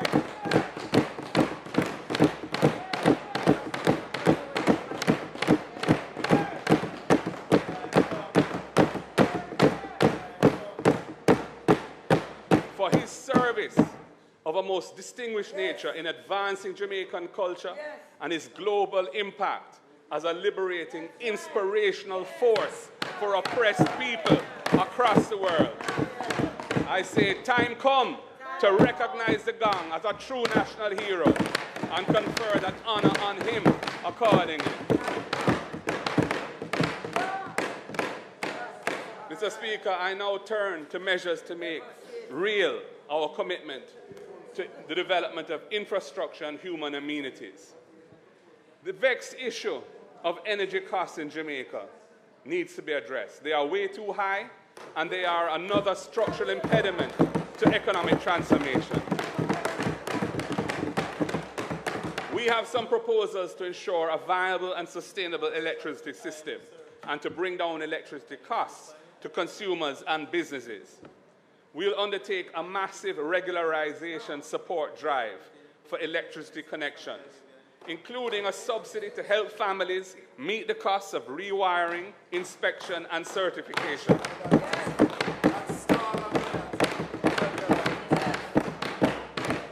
And we will provide these families with solar panels to help them manage their energy costs going forward and build climate sustainability. We'll roll out a national energy efficiency, natural lighting, and passive cooling program, financed by local, regional, and international development banks and private risk capital. The objective here is to achieve an average 50% reduction in residential energy consumption and costs, with a very short payback of a few years. We'll prioritize achieving our renewable energy target of 33% by 2030.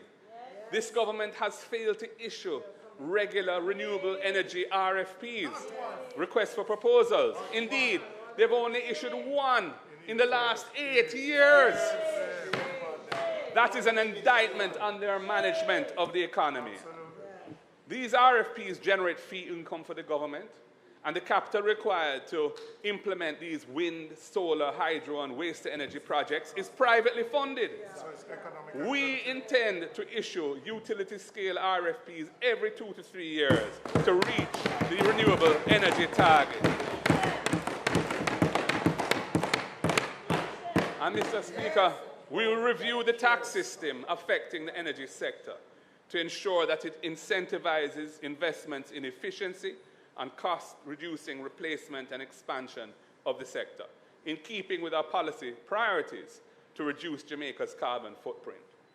Making real change for our people requires much greater attention to water, roads, and works. The local government elections made this clear. All governance is about prioritization, especially when resources are limited, and they're always limited. What governments prioritize determines the kind of society we're building, and it tells us what the future will look like. We believe that over the next decade, public capital expenditure must prioritize investments to improve the production, distribution, and harvesting of water, and rehabilitating the minor road and farm road networks across Jamaica. These are dominant demands of the people, and the government must answer to the people.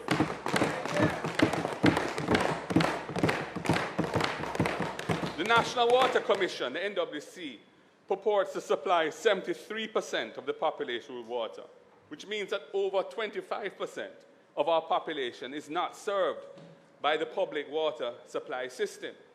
And private water companies don't close that gap in communities where the NWC is not providing water. That's what they say. There needs to be a major thrust to build connectivity among the network of pumping stations and other elements that make up Jamaica's water supply system so that water can be efficiently distributed from where it is abundant to where there's a lack of supply. And that requires achieving a high level of cohesion among the various state agencies that have responsibility for different aspects of the system. And we have to focus on achieving that.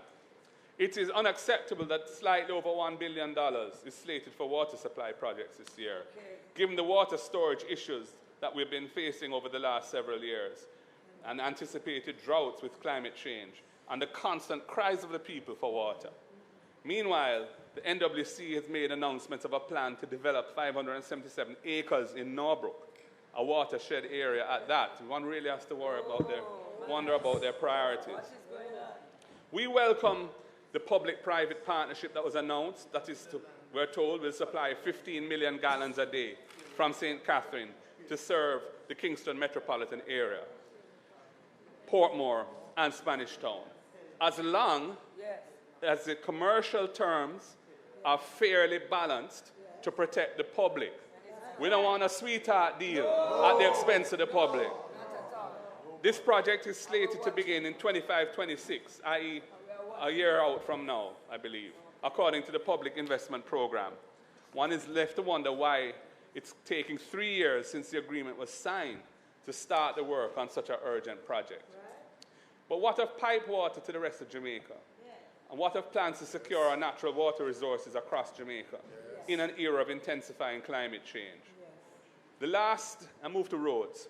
The last 3 decades have witnessed significant investment in the development of highways. And that was a good thing.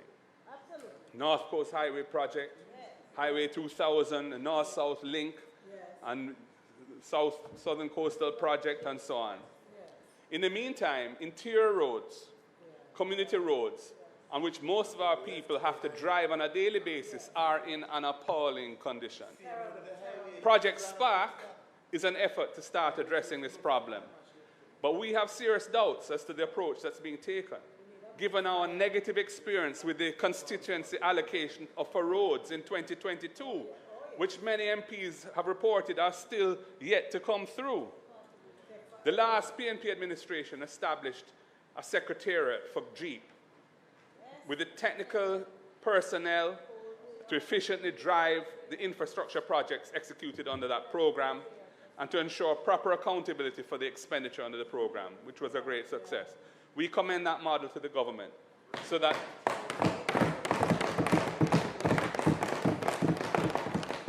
we don't want Project Spark to burn out without achieving significant improvement to the minor road network. Mr. Speaker, I move to health and wellness. There are several green papers, audits, and reviews within the Ministry of Health and Wellness that clearly outline the dilapidated state of the public health system. Even without resorting to these sources, there's a travel advisory issued by the U.S. State Department advising of the poor state of our hospitals and the prohibitive costs associated with accessing private health care. And this is borne out by the constant cries of the users of the public health system and the frustration of the healthcare providers themselves, often manifested in industrial unrest and protests. And even now, there are murmurings of unrest in some sectors of the health service. One therefore has to wonder what guides the priorities for expenditure in the annual budget for the Ministry of Health and Wellness. With a capital budget of $11 billion, nearly twice that of education, one would expect clear efforts to decrease inefficiencies, to improve the overall experience of accessing the public health system, and to address the major health threats affecting Jamaicans. However, these major threats of chronic non-communicable diseases such as diabetes, hypertension, heart disease, and cancer have been, to an extent, sidelined in favor of massive spend on infrastructure concentrated in 3 hospitals. The massive cost overrun in the Cornwall Regional Hospital will go down as the greatest project cost variation in the history of Jamaica at a staggering 1,100%. Never before has any Jamaican alive or dead seen a project move from an estimated cost to completion of less than $2 billion and end up costing more than 10 times that amount at over $20 billion. And this figure is expected to rise further as the completion date is pushed farther away. The only person who predicted it accurately was Maurice Guy, the member for Central St. Mary. It is telling that no one has been held accountable for this debacle. The Minister of Health has been bemoaning the lack of local expertise in hospital construction, but he's nevertheless decided to begin the construction of 2 new facilities at UHWI and Spanish Town. We wonder what the logic is behind that when the English-speaking Caribbean's largest community of Portmore still doesn't have a public hospital. And when the Western region is still struggling without a fully operational Cornwall Regional Hospital. And when the major parishes are without a facility that has basic diagnostic equipment. And in major urban areas, there's an economically unsound reliance on using private facilities for public patients, transported in scarcely available ambulances. With this budget, users of the public health system will continue to suffer from prolonged waiting times, overcrowded emergency rooms, inadequate hospital beds, and overworked and demotivated staff who can't wait for the next recruiter for a way out. Like the census, immunization rates are well below targets, and the maternal mortality rate is at its highest level in over 50 years. The maternal mortality rate in Jamaica is at its highest levels in over 50 years. No budgetary changes to deal with these problems. Mr. Speaker, something is wrong here. I move to housing, land, and sustainable living. Land and shelter remain important national priorities. On the minds of hardworking Jamaicans is the question, will they ever be able to enjoy the security of being able to own a piece of land or a house? Using data from the 2022 Voluntary National Review Report of the 2030 Agenda and the SDGs, we know that in 2019, over 100,000 fewer Jamaicans rented or lived in their own home than in 2007. 100,000 fewer Jamaicans. 30% of households were either living rent-free with the owner's consent, what Jamaicans would call cotching, or they were occupying premises without the legal owner's consent. That represented an increase of 10 percentage points over the preceding decade. If you live in a major urban center, you are most concerned about the fact that the price of housing built under this JLP government is out of reach for most people. Shelter is one of the basic needs of our people. In the Jamaican historical and socio-economic context, it requires a proactive policy by the state to provide affordable housing for our people.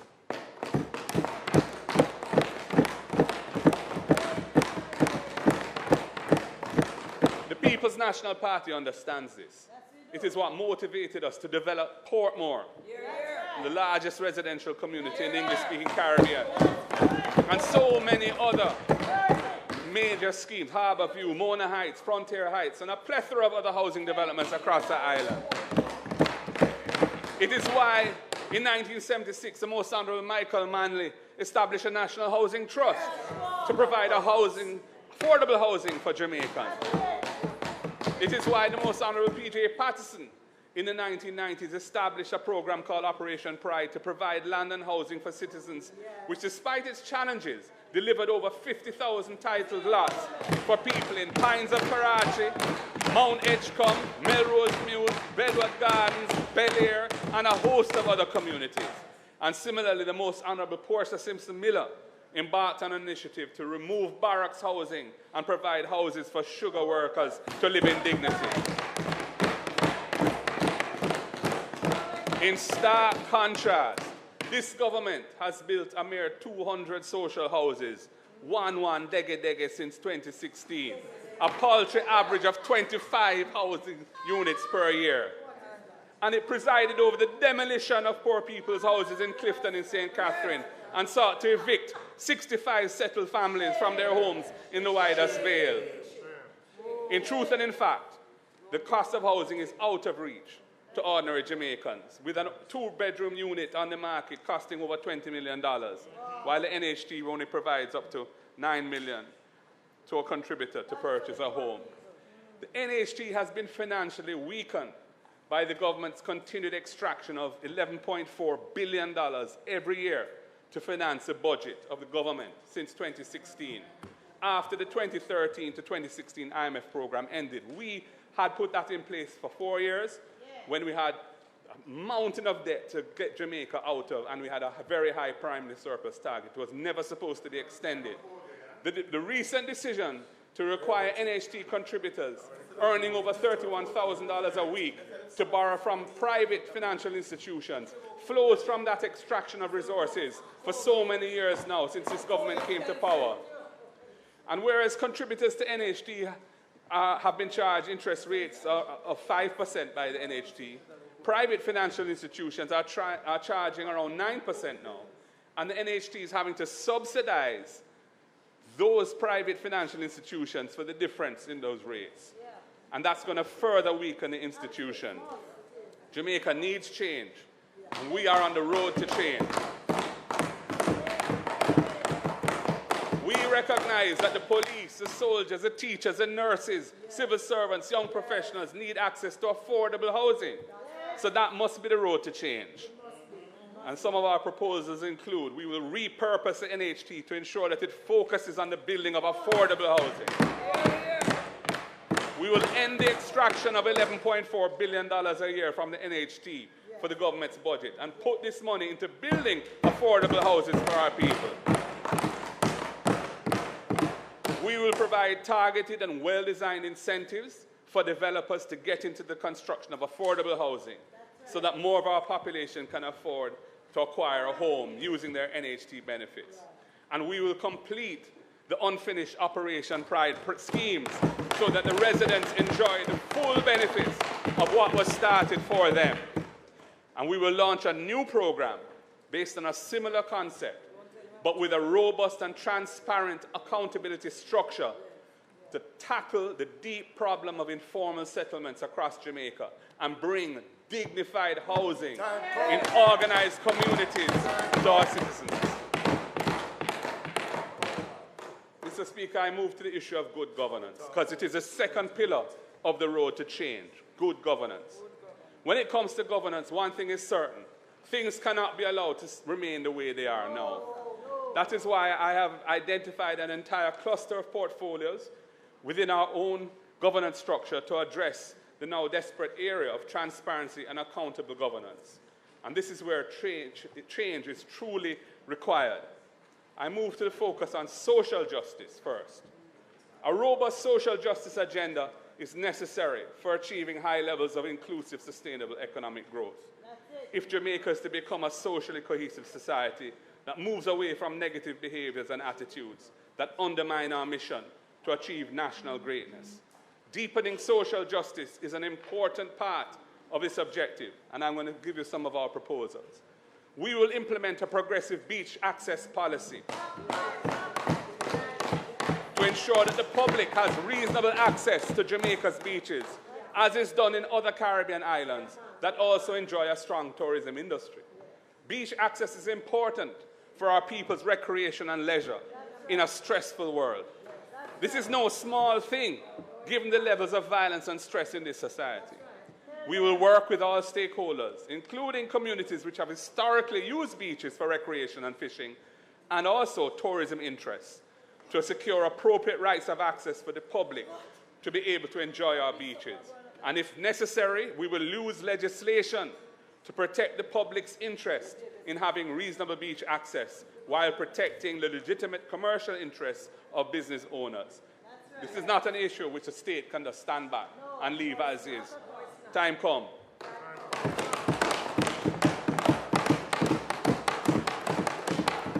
While we endorse the raising of the threshold for the income tax on pensions, the truth is that our pensioners are really struggling, and much more is needed to be done for them. Administrative changes to facilitate the speedy commencement of pension payments to retired employees is impatient of debate. They have to wait for extended periods before before they can start getting their pension. And we have other creative proposals for expanding pension benefits to relieve the suffering of our pensioners, which I will share on another occasion. We will complete the outstanding review of the Domestic Violence Act and move quickly to implement the recommendations arising from that review. And our intention is to establish support centres in every parish to provide safe havens for survivors of domestic violence and other gender-based violence. We will enact legislation to empower the public defender to bring legal proceedings, which he can't currently do, to defend the rights of vulnerable Jamaicans, and expand the scope of the Office of the Public Defender to become a national human rights institution to monitor and report on Jamaica's performance in respecting the rights of our citizens. That institution, I had done all the preparatory work for that as Minister of Justice. 8 years later, nothing has happened.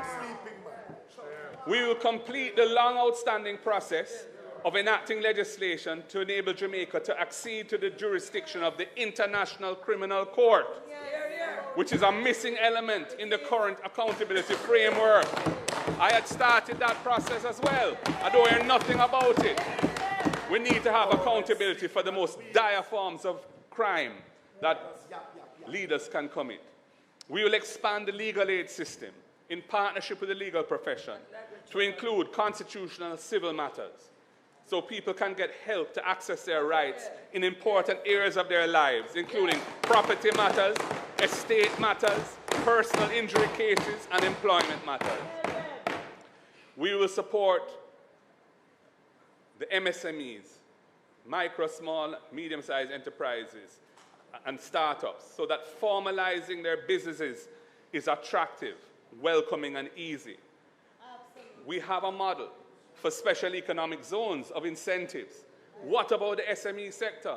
Why shouldn't they get a similar ecosystem of benefits to encourage people to formalize and start businesses? We will do that. We will enact legislation to require the banks to provide a minimum suite of basic financial services to customers without charging fees. And that their cost of doing that will be treated as part of the annual cost of having the privilege of operating a bank and their licensing. And we will enforce minimum service standards to ensure that customers have ready access to ATMs to withdraw and deposit money, especially in underserved areas where banks have been closing branches. Time come to protect our people who are not being served adequately by the banking sector. And we will use the legislation governing ganja to create a special ecosystem for the Rastafari community. We want to economically empower the Rastafari community, and that is a matter close to my heart as the architect of the PNP's 2015 decriminalization of ganja. There are provisions in the law for regulations to be made to achieve that, and they're not being used. Making change through social justice leads to a serious reconsideration of Jamaica's current place and standing in the world. Mr. Speaker, our international policy position centers on the principle of being good neighbors to all while maintaining our sovereignty and independence.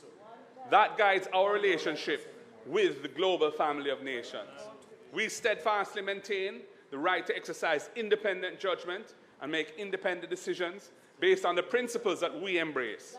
We will continue to work towards strengthening our relationships with the global South, even as we maintain long-standing relationships with our traditional partners. Our trade with the African continent and its large and rapidly expanding economies remains very modest. The top 5 economies in terms of growth are South Africa, Nigeria, Egypt, Algeria, and Ethiopia. And we have long historical connections with the fast-growing economies of Ghana and Sierra Leone. There are therefore tremendous opportunities for us to build out new trade and investment linkages with Africa. Jamaica needs to stop dithering and ratify the historic $1.5 billion agreement between CARICOM and the African Exim Bank.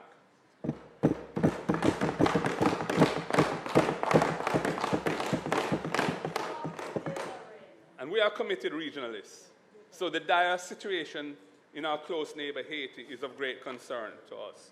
We commit ourselves fully to engagement in the regional efforts associated with that crisis and to reasserting Jamaica's constructive leadership role within CARICOM that has been allowed to atrophy over the past 8 years.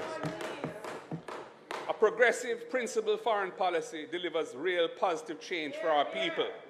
The Petro-Caribe oil financing arrangement and the San Jose Accord, which financed Portmore, are striking examples of what a progressive, principled foreign policy has done for our people in the past under the People's National Party. And that is what we are committed to locally and globally. Mr. Speaker, change at the national level must focus on good governance. In this modern era of pervasive information sharing and communications, good governance is increasingly essential to maintain the people's trust and confidence in our democracy. Citizens are demanding that their leaders uphold the highest standards of accountability, transparency, and trustworthiness.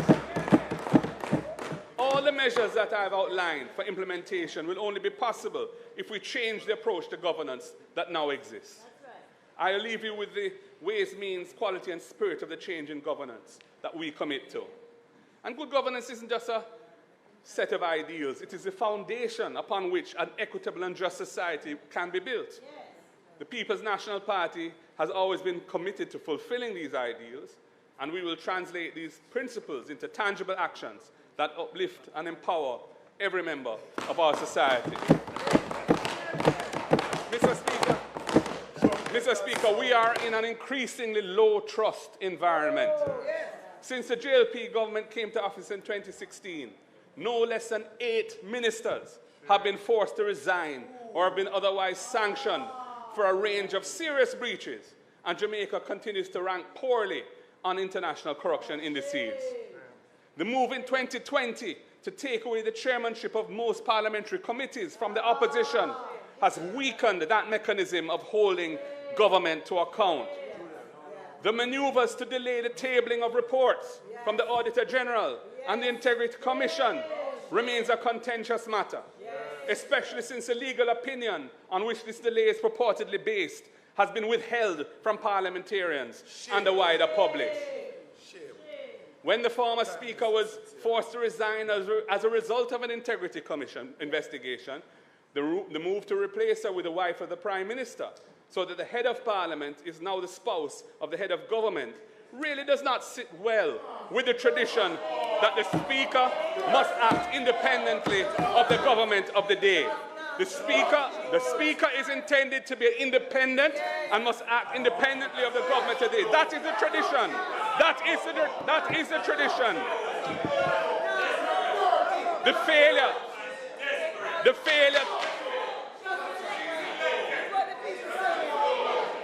failure, Mr. Speaker. Members.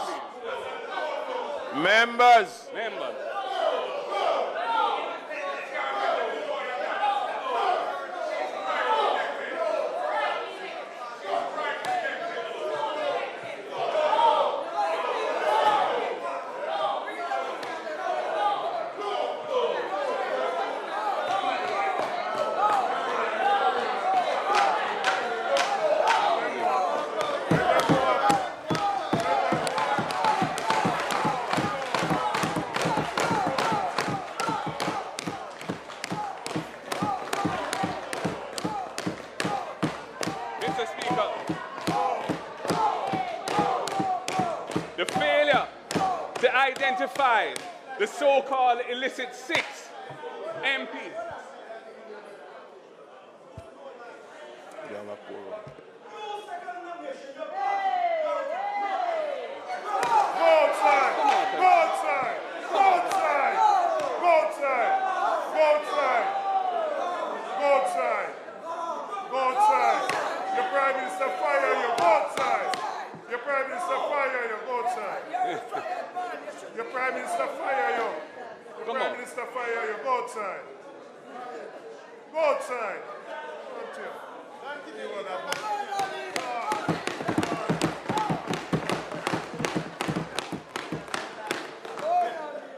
The failure to disclose the identity of the so-called illicit 6 MPs who are under investigation by the Integrity Commission for illicit enrichment Member.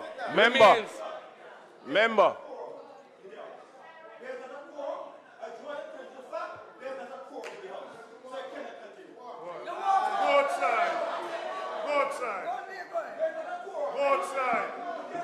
Who can continue? At this time,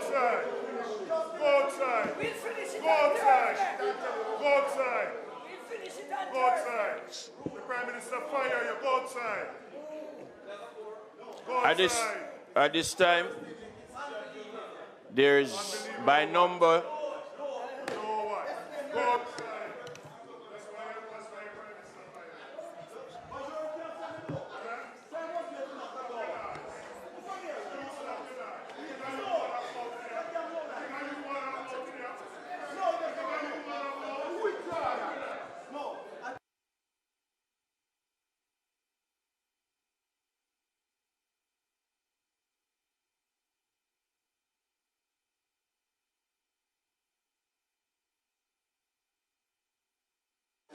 I will not continue in this. So I'm asking members to be quiet. Thank you. Section 7 of the Standing Orders of the House of Representatives of Jamaica says the quorum of a House and of a committee of the whole House shall consist of 16 members beside the person presiding. If at any time during a sitting of the House objection is validly taken by any member that there is not a quorum present, the person presiding shall direct members to be summoned, and if at the end of 5 minutes a quorum be not present, he shall adjourn the House without question put. If at any time during a sitting of committee of the House and the House object, and I read section 2, subsection 2 of section 7, and as it stands, I am now summoning members to come on the inside of the chamber, and we will wait for the 5 minutes.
This honorable House is now adjourned.